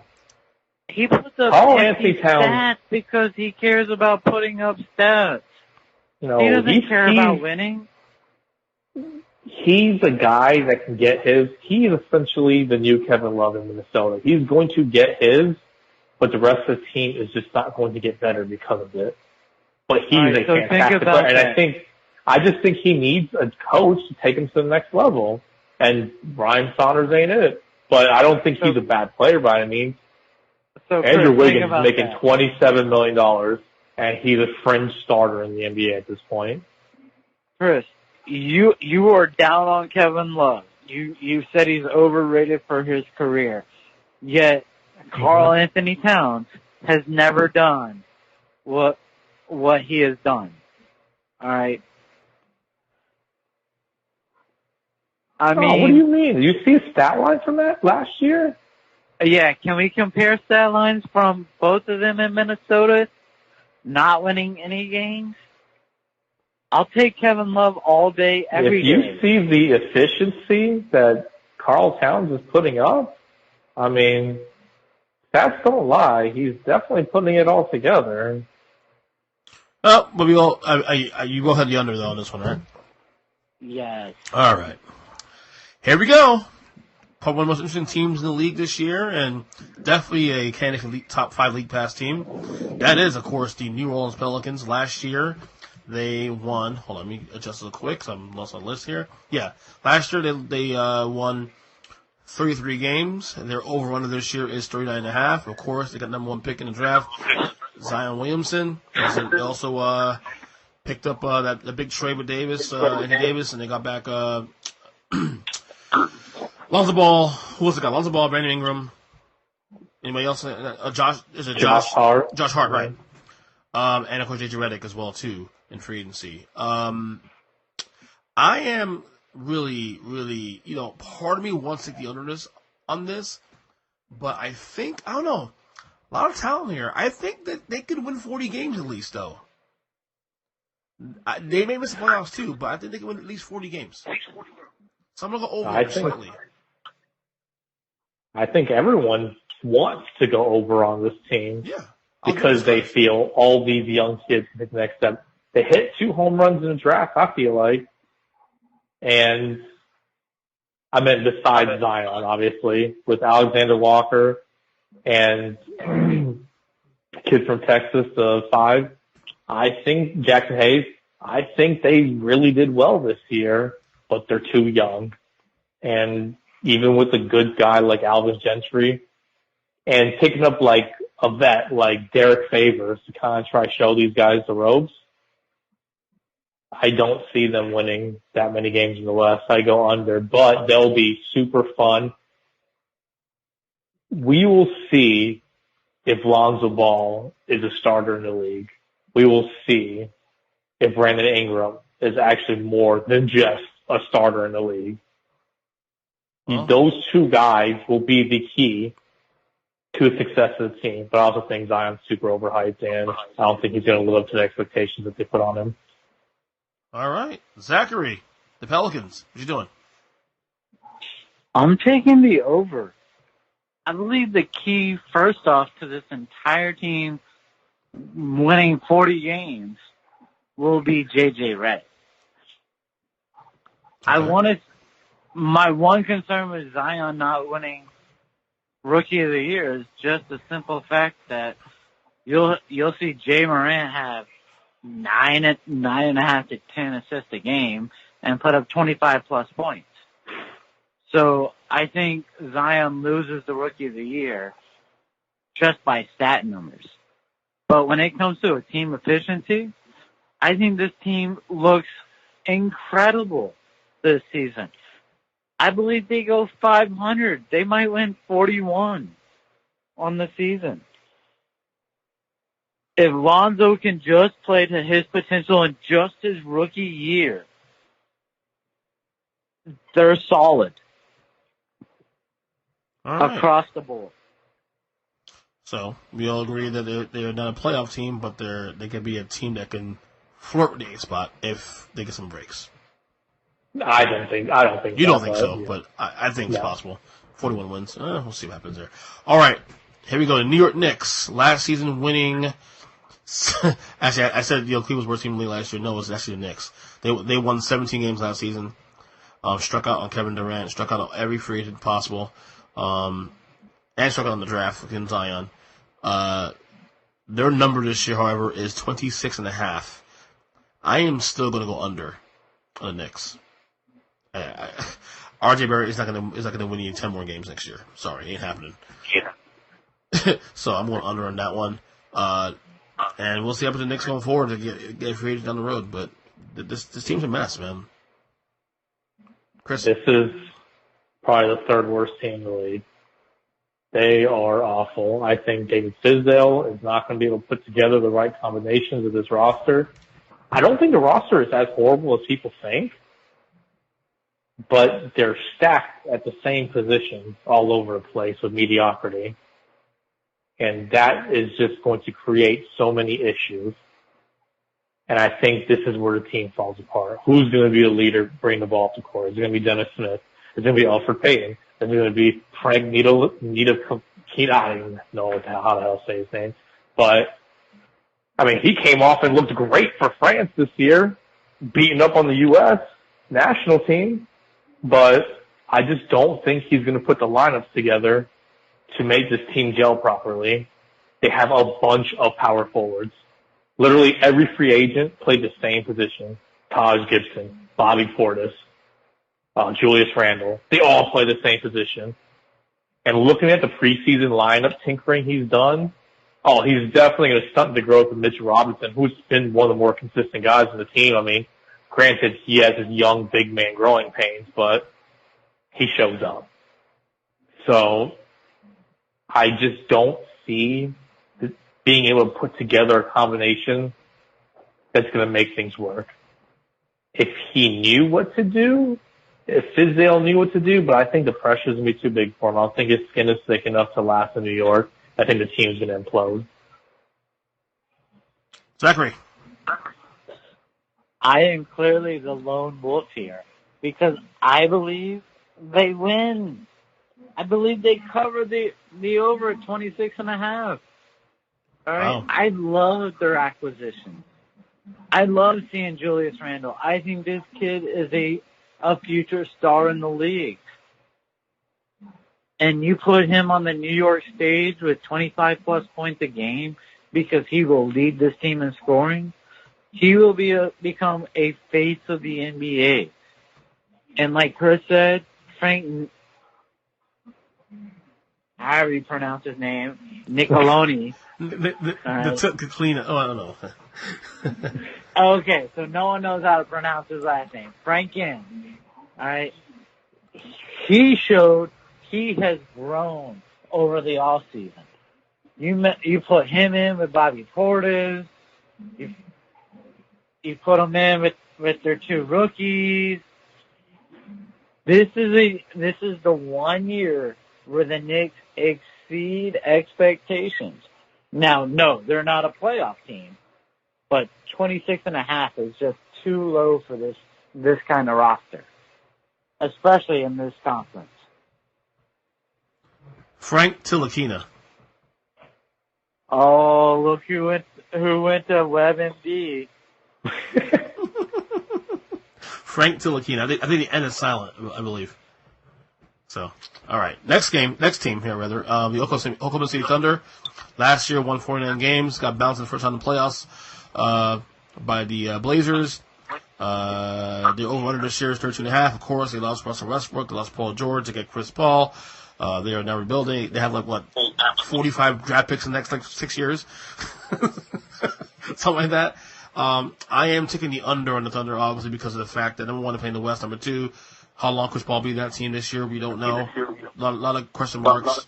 They're building. That's it. Bottom line. So taking the under there. Kris, what you got? This is one of my little sleeper teams. Oh my God, here we go. But this is the funny thing though. If they play to their potential, their assets will look too good and they'll be traded, so the team will fall apart. So, I think Chris Paul, Steven Adams are going to put together a decent team. They're a bunch of young, athletic, 3-and-D players, and they can compete. Shea Gilgeous-Alexander, fantastic pickup. Sam Presti is by far the best GM in the NBA, and it's not even close. Wow. This guy doesn't ever go into a full rebuild because he's able to get assets and make the trades work properly. It's unbelievable. So I think now this might be the year though where, if, like I said, they start off playing halfway decent, Steven Adams gets traded, Chris Paul gets traded, I still think he'll be able to bring in a haul to get pretty close to this win total. I don't think 33 is out of the realm. It's going to be just under, but it's definitely not impossible. All of that is to say under. All of that. Well, it's only because they're going to play good enough to trade their players. Right. I agree. I think Chris Paul shows out enough. I think Steven Adams will blossom. He's going to show. Well, he's going to get an opportunity. They still have Gallinari and these guys to put up the. They're going to win some games early on. You're going to be shocked at how good they're going to be. No, actually, I agree with you. But they're going to be too good to retain their roster. I think they go and kind of blow it up. Too many question marks is the reason why you're getting under. I agree with you 100% there. Zach. I'm taking the over. Unless Chris Paul decides to retire midway through the season, there's no way they do not beat this win total. Wow. Because there's no team trading for Chris Paul. That contract, there was only one team trading for Chris Paul, and that was Oklahoma City. He's there. He's there for the next 2 years. He might as well live at that.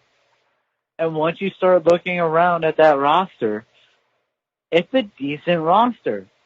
Gallinari at power forward. Adams at center. You have Shea coming off as either a shooting guard or a co-point guard with Chris Paul. It's a beautiful lineup. It is. Wow. Here it is, Kris. The team? Here it is. This is what's so funny about this real quick.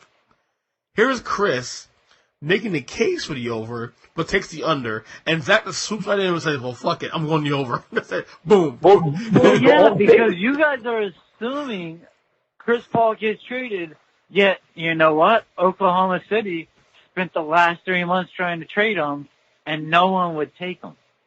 Well, I still think, even with the trade, I mean, if they trade him to if he gets traded to Miami, they're still getting back Dragic. They're still getting back solid players. Yeah. They're going to get back solid players with their assets, so they're going to be very, very close to this win total. I would not be shocked, but I think when you're making that many moves and you bring in so many guys mid-season, the chemistry gets hurt. But I'm telling you, they're going to start off. They're going to start off a 500 team until they make moves.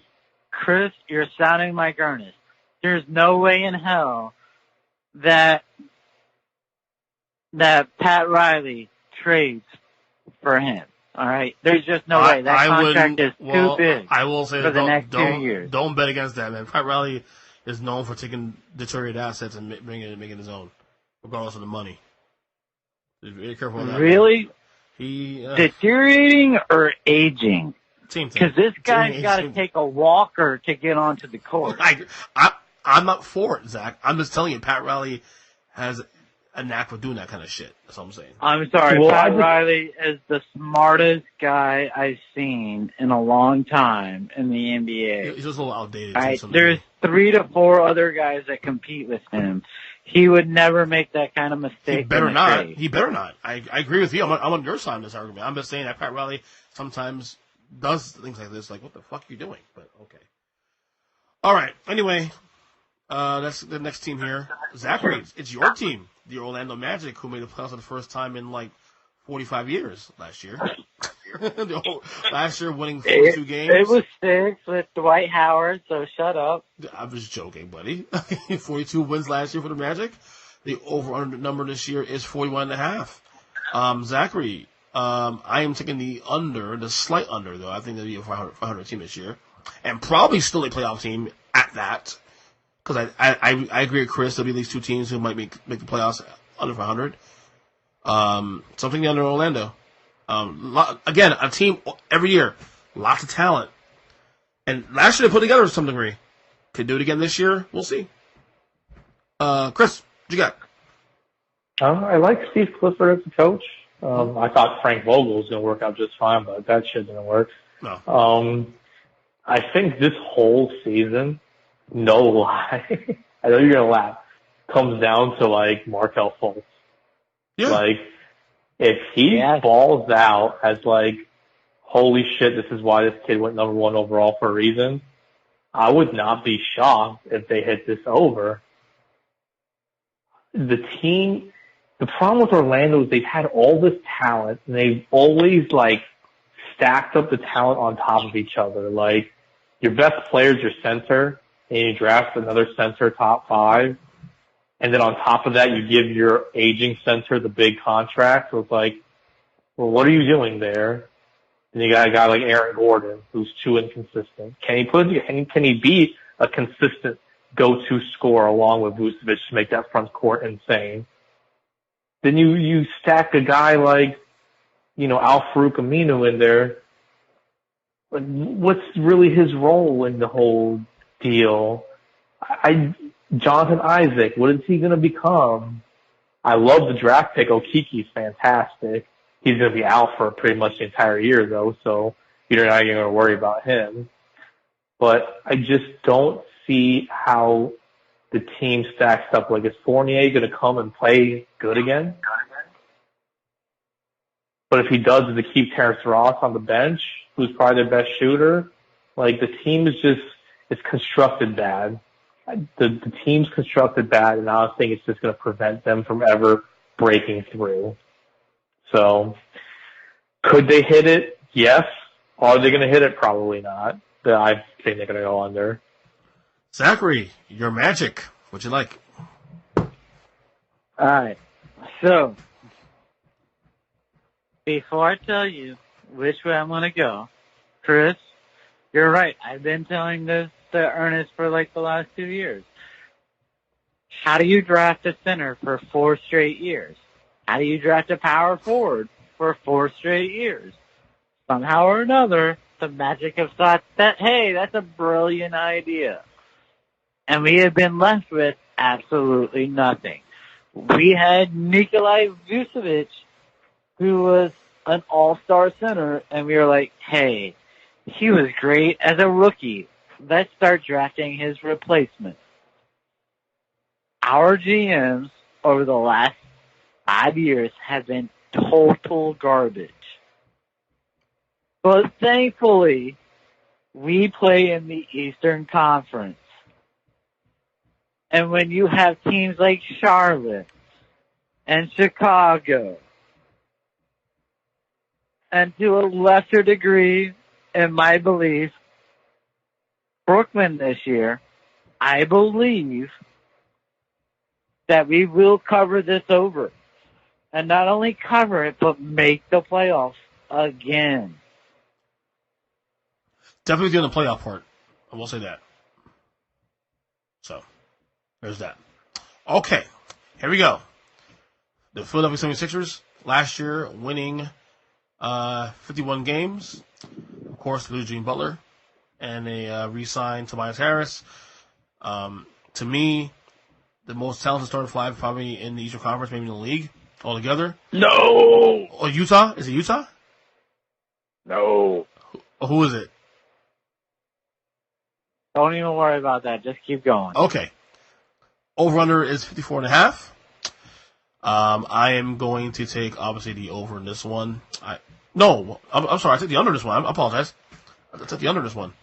I'm going to change that pick, actually. I'm gonna go over. I think that the number 2 seed in the East, they'll probably win about 55, 56 games. I think the chemistry with this team will be a lot better. Not because Butler wasn't good, but because Butler was so demonstrative. And you have the other, he was actually technically the third best player on the team. He was really the best player down the stretch. Having Tobias Harris, who's a little more, 3-and-D and this kind of like, every Embiid's team now officially, not just because of who he is, but also just because Butler's not there anymore. I think the chemistry this year, especially when you add Al Horford in this team as well too, will make this team, Yeah, I'm going to go over this game. I'm going to go over. I had under originally. I'm going to go over here. I think they'll win about 55, 57 games in that range. Kris. They are the best team in the East by far. They're going to be the number 1 seed. They might win 60-plus games this year. I think they're the only team in the East that can compete for a championship, and they're a legit contender. I am not the biggest on the move they made. Like, is Al Horford really like a defining player that deserves that much money this time in his career? Probably not. But to be able to replace Jimmy Butler with a guy like Josh Richardson, locked it up for me.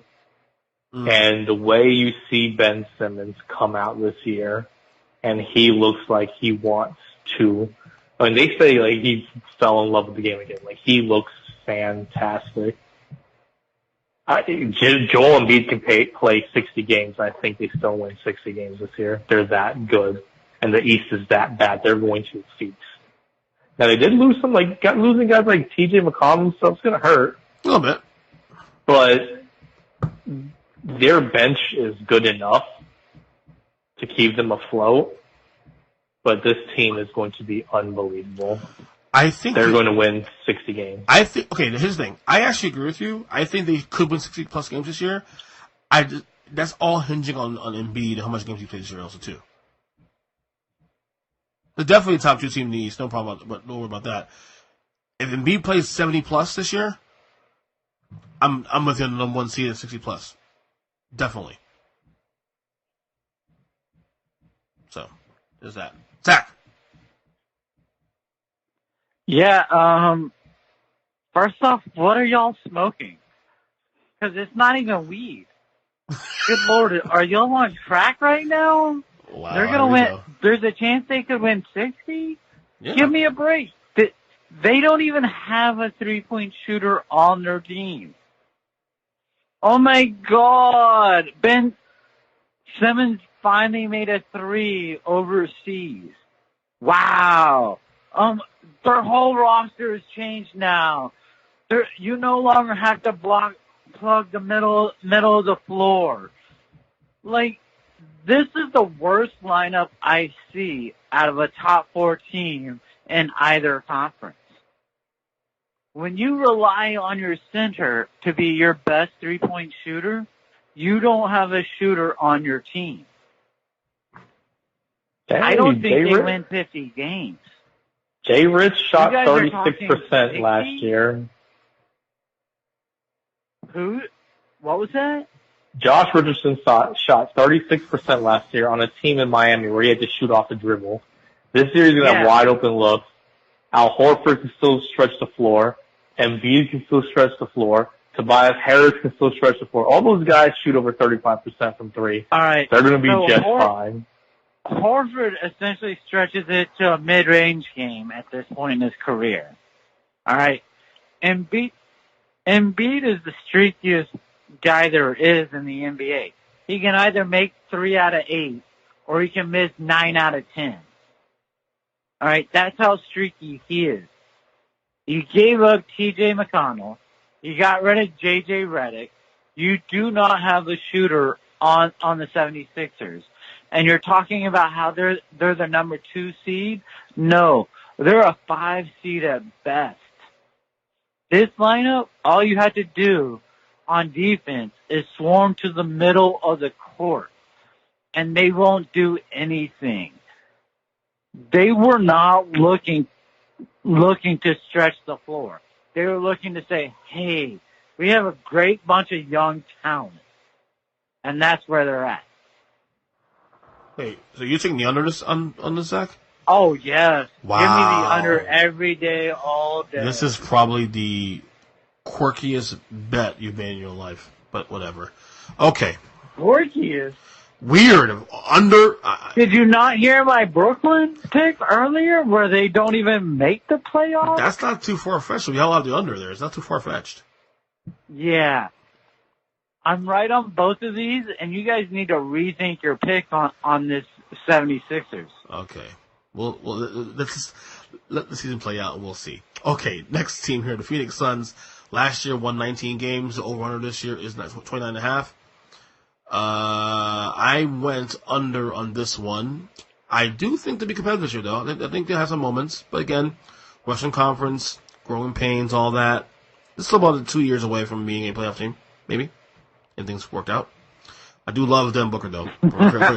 Love Devin Booker, though. I will say that. Kris, what you got?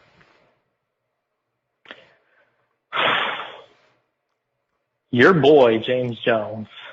Man. Yeah, what about him? He does not know what he's doing in the front office. My boy.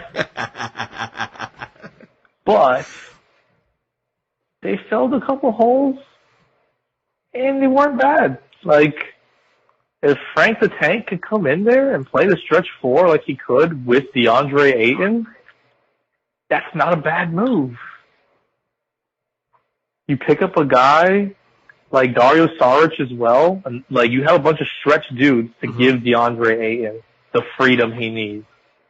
And they can all make plays, so Devin Booker is going to be the most double-team player in the league again this year.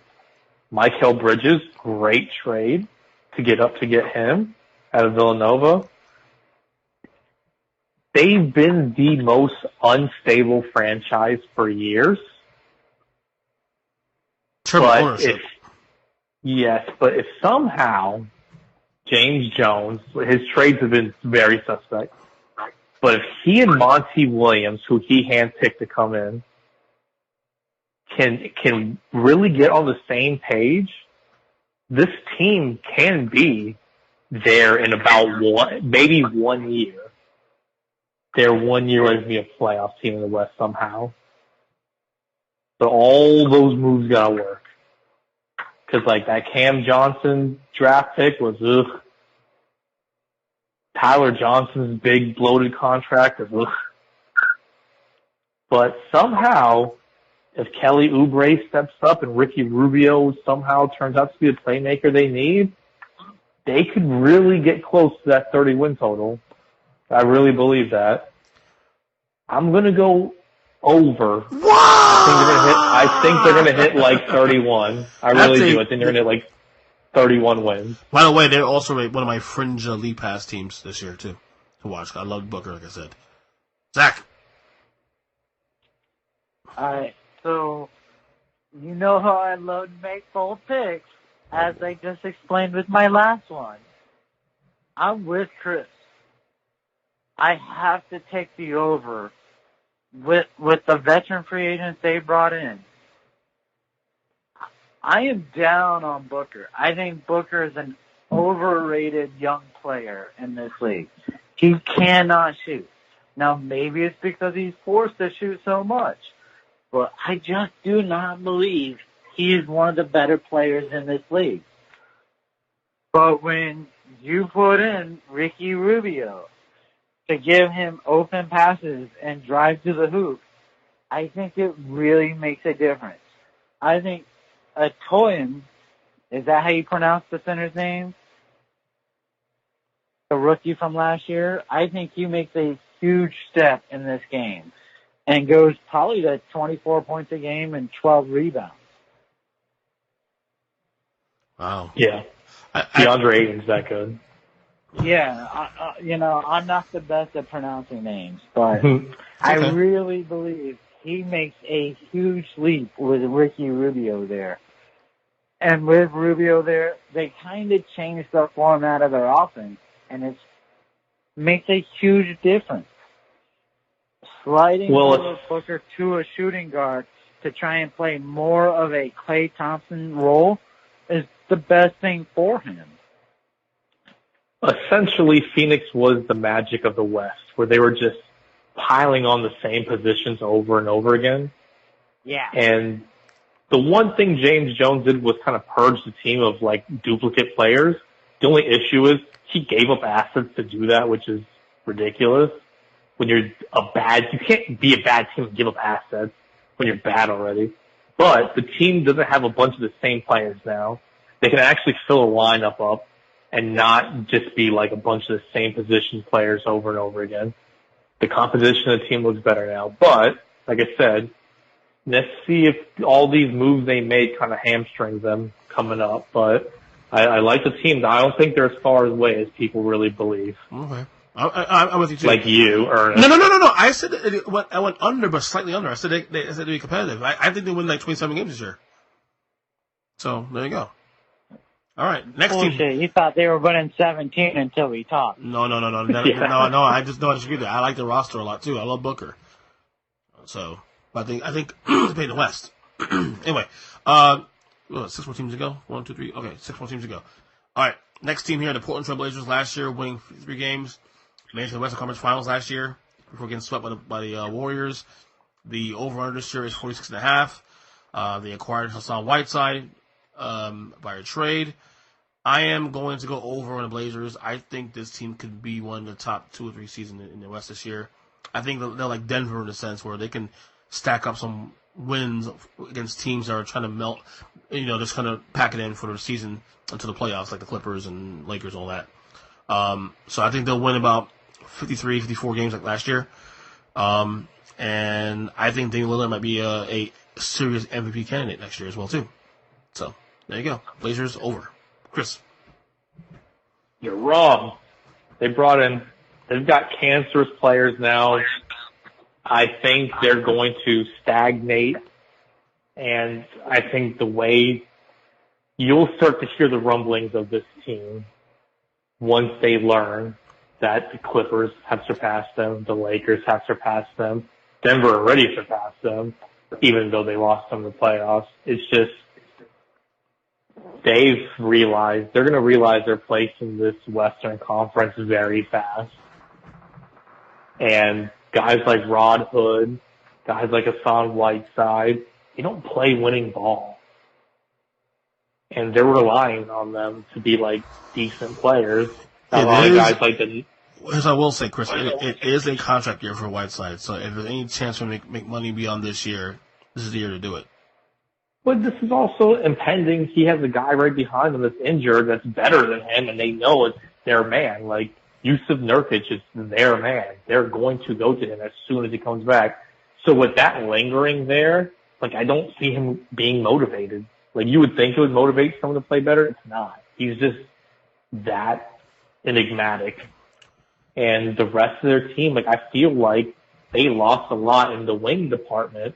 They don't have proven guys. Like, Kent Bazemore kind of regressed. I don't know if he'll find it back there. Rod Hood, I don't know if he'll find these guys. They don't have two-way guys anymore. Like, all their two-way players are gone. I feel like they're too offensive-minded, and that's where it's going to hurt them. I love Pau Gasol coming there, kind of mentor like Zack Collins, but I don't see it. I feel like this is one of those teams with everyone else in the West coming up. This is the team that's going to take that big step, like the big step back. Like Denver's going to take a little step back. Portland's taking a massive step back. They're not hosting a playoff game this year. I mean, they're not going to, you know what I mean. They're not going to be a top 4 team in the West. Absolutely not. All right. Kris. I'm Zack. All right, so to be clear, what is the over-under on this game? This team is 46.5. Yeah, I'll take the over. And for the simple fact that I actually liked most of their moves this season. Now, do I like seeing Whiteside there? Not particularly, but I'm pretty sure he even understands he's a backup at best. And so there won't be as much of an attitude issue and a work ethic issue. He already knows he's going to get paid. He's not going to take issues from the media. There's not going to be a lot of beat down on him. You bring in Paul Gasol, like Kris said, to mentor Zach Collins. They work out great once they get to the playoffs and have to face, say, Utah or the Lakers. So I really like this team. I'm not going to say they're going to go 50 wins, but I'll take them to cover the over. Okay. All right, next team here, exciting team at boot. The Sacramento Kings last year won 39 games. Their over this year is 37.5. You saw today Buddy Hield's complaining but not getting paid. I want to get paid. I am going to go under slightly for the same reason I went under on Phoenix. The West is better this year, and all that. That's all it is, really, more than anything else. The Kings will be good. I think they'll be competitive. Like I said, they'll probably win about 36 games, 35 games, but again, the conference is much better. You need teams on the bottom. So Kings are one of them. So they won't be a bottom team, but it'll be more close to like a 10, 11 seed in the West. So I'm gonna go under in the Kings. Kris. This is the sleeper team in the West. With Luke Walton, he's going to install that Golden State system there. And the veteran leadership they picked up, picking up winners like Corey Joseph and whatnot. I love the team. I think they're going to maximize guys like Marvin Bagley. Trevor Ariza and Harrison Barnes bringing some veteran 3-and-D leadership to the team. The only issue is they don't have a legit big man. But I think that's the one position that you can go out and find somebody easy. You can go out and get that Steven Adams. You can go out and get a Jonas Valanciunas. You can find a serviceable big man. So I really like the team. They're going to go over. They're a really nicely constructed team. I think Luke Walton is the right hire for this franchise to take this roster to the next level.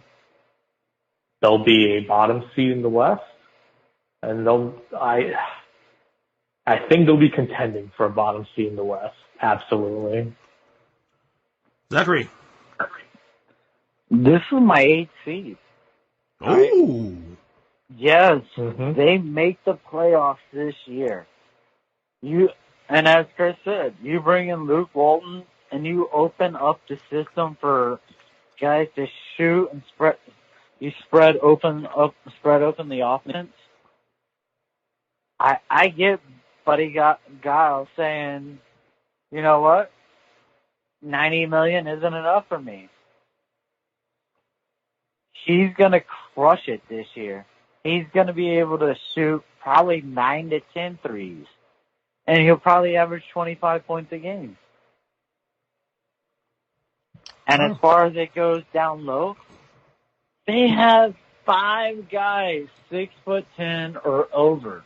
They have plenty of size to rebound and defend around the rim. All right. So you're going to go over. Wow. Okay. Next team here. 4 more to go. The San Antonio... I'm shocked you're not that high on them, Ernest. Huh? I'm surprised you're not as high. No, I am. No, it's not my high. It's just, I'm looking at the dynamic of the entire conference more than anything else. Ernest does not like to take a risk. Ernest, He's a dad the now. team. I love the Kings. The whole NBA playoffs this year, to be honest with you. So, all right, here we go. 4 teams to go. The San Antonio Spurs. By the way, we're 2 hours into this podcast. It's great. San Antonio Spurs last year won 48 games. The over/under is 45.5. I am taking the over on this one. I think the Spurs actually flirt with the top 4 seed in the West. I think you get Murray back this year. I think this is probably be the last great year of Aldridge. DeRozan is still pretty good. Still got Pop. Good roster, not a bad roster. I think this is my surprise top 4 team in the West this year. The Spurs. Kris. I mean, this team can go one of two ways. Either they're going to be a team bounced out, or they're going to be a pretty decent team. I don't know which way it's going to go. I have no clue. I'm going to go under. I think they're going to be slightly over 500, but I don't think they're going to clear 46 wins. But they could. I mean, picking up guys like Trey Lyles, like they picked up like some nice young vets like Trey Lyles who can show up. Jakob Podol coming in for that Kawhi deal is going to be a stud. I think he's going to turn into a great player. I mean, the two big things like Lonnie Walker staying healthy and showing out, and Deontay Murray staying healthy and showing out. You know what you're going to get from Patty Mills. Derek White's a good, nice find that they got last year, but are they really going to be able to gel and be this team that everyone thinks they are? Like, I think this might be the year where, like, LaMarcus Aldridge and Marco Bellinelli start to show their age. Rudy Gay is not really any different than when he was before, but just older. And DeMar's just going to be sitting there playing that, like, non-analytic style play where he takes a bunch of mid-range jump shots. I just don't know. It's tough to bet against Pop, so that's why I'm saying they're going to be floating around 500, but I'm still going to go under here. All right, Zach? I'm sticking with last year. I'll take the under again. I just don't believe in them. They do not have a young dynamite player. You have to have at least one young dynamite player. So we're in the Western Conference, and you're asking me to say they win 47 games, essentially? No, it's just not possible. LaMarcus Aldridge is going to be, 35 by the season end? And he's going to be your number one player? No, can't do it. Everyone else on that team who's under 30, they've shown it for a week, 2 weeks. They've never shown it for a season. I can't get behind this team. And I would expect them to drop off. All right. Interesting. Okay. Here we go. 3 more teams to go. The Toronto Raptors, last year, won the NBA championship. 58 wins. This year, over under 46.5. Of course, they got Kawhi Leonard last year, lost him after winning the title. I am going to go under on the Raptors. I think they'll be a playoff team if they be competitive, obviously, but lose Kawhi, man. That's a big, it's a big piece, obviously. Was the best player in the league, probably. So I'm going to go under on the Raptors. I think they'll still be a 44, 43 win team, playoff team. But I'm interested to see how this team grows without Kawhi. Because I think that some of these guys have chip on their shoulders, so Siakam especially too. Kris, what you got? I mean, obviously, you're just hoping that Siakam turns into a Giannis type. That's all they can hope for. This team's definitely going under. Facts. They're still going to make the playoffs in the East, but the team is just, Kyle Lowry. The funny thing is they re-signed him for an extra year, and it turns out that's to make him a more palatable trade asset. Yeah. So he's being shopped hard. Mm-hmm. And once he goes, you still have a guy like Van Fleet there, but I think once he goes, you see the team slowly. They have some nice players like OG and Anunbi. Like, Can he get there? I think so. He's a two-way guy. He's got potential. They have a bunch of wing players: Kaskov, Rondé Hollis-Jefferson, Stanley Johnson, who are talented, both from Arizona. Who knows? Maybe they turn it around. You still got a guy like Serge, but I feel like this is a team that kind of you see them purging the veterans at trade deadline, and this team slowly disintegrates to just another team. But they'll win games, and Nick Nurse keep them in. But they're not going to be a contender in the East, or not even. They're going to be like 7, 8 seed at best. Zachary. Well, Kris has got me scared that they will actually trade Kyle Lowry. But if they don't do that, I really believe this team goes over. All right. You guys are sleeping on the fact that Kawhi Leonard missed 20-plus games last year, and they were still the second-best team in the league. When you go, 16-4, 15-5 without your best player in Kawhi Leonard, you have a team. And now you're opening it up to a bunch of young guys who are hungry to continue to score and continue to shoot. Please, let me have a team like this. I wish this team was in Orlando. Because if they were in Orlando, I'd be screaming they'd win 55 games. All right? But I will say this. They will win 49 to 50 games at least. All right, 2 more teams to go. Utah Jazz, last year winning 50 games. The over-under this year for the Jazz is 53.5. I went over, of course. Their roster looks really, really good on paper. Arguably the best in the league. Of course, they got Mike Conley. Acquired him in a trade. I don't know, Jazz, again, one of those teams that, like Denver, like Portland to me, that will stack up on wins during the season, but could it get done in the playoffs? That's the question. But during the season, I'll take a chance and go over. Kris. I can't believe you're going over. Did they improve? They improved. Of course they did. They made some great moves. The entire Western Conference improved with them. Bogdanovich, great deal. Conley, it's a big contract to take on, but it was a necessary evil that they needed. Gobert, can he step it up? Or is he just a one-dimensional player? Joe Ingles, he's nice off the bench. He's a glue guy. You need those. Everyone can't shoot the ball. Donovan Mitchell, how is he going to be off the ball? That's huge. He still can't shoot threes. They have a good team, and they improved from last year.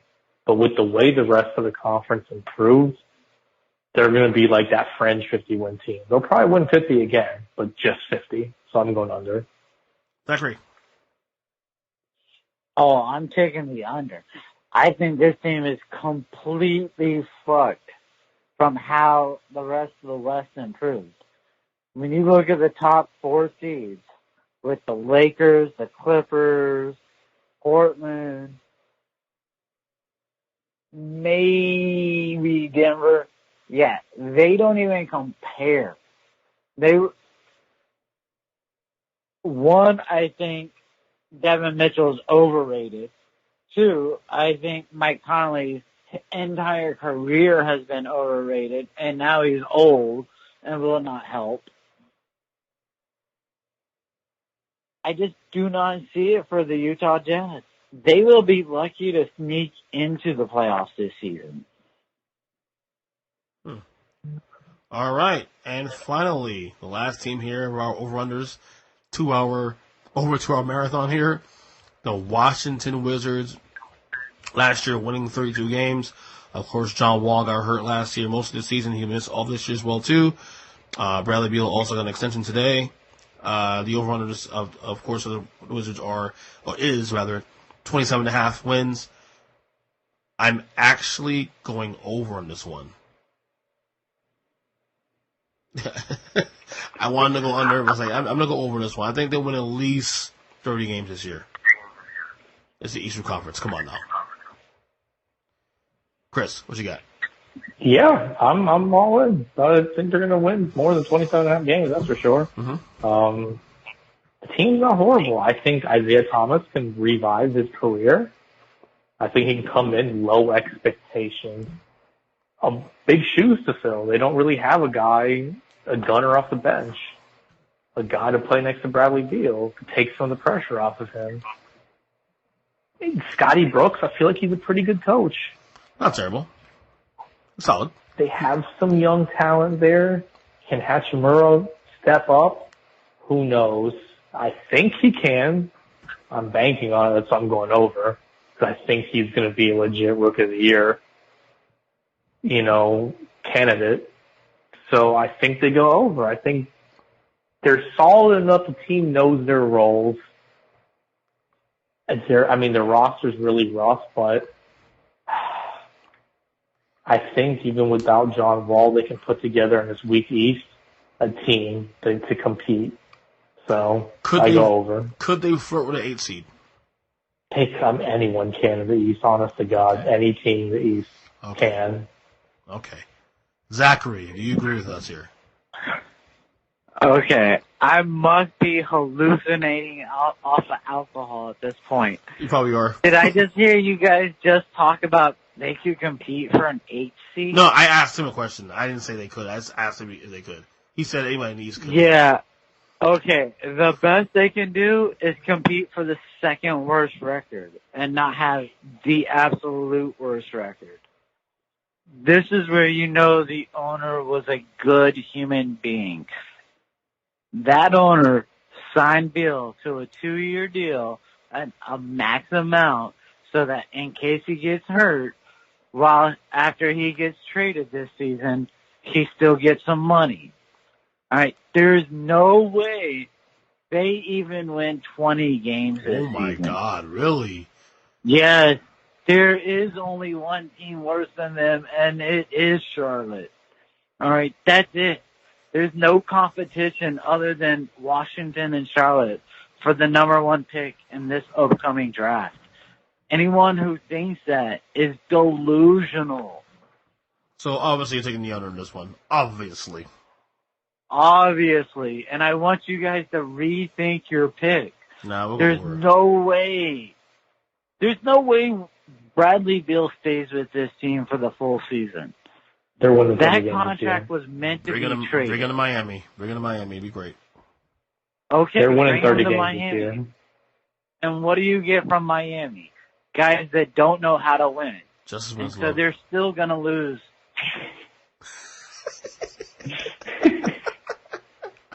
I'm just here to give away players. Hey, take old Nick James Johnson, a first-round pick in 2025, and Justice Winslow. Yeah, that's all you have left. Yeah, exactly. Yeah. I love how everyone holds on to Justin Winslow when they're a Miami Heat fan, and yet he's never done shit. He's not bad. Come on. Alrighty. Okay, but he's also not good. Alrighty. There it is. This year's 2019-2020 over-under win total. Gentlemen, we went 2 hours and 17 minutes.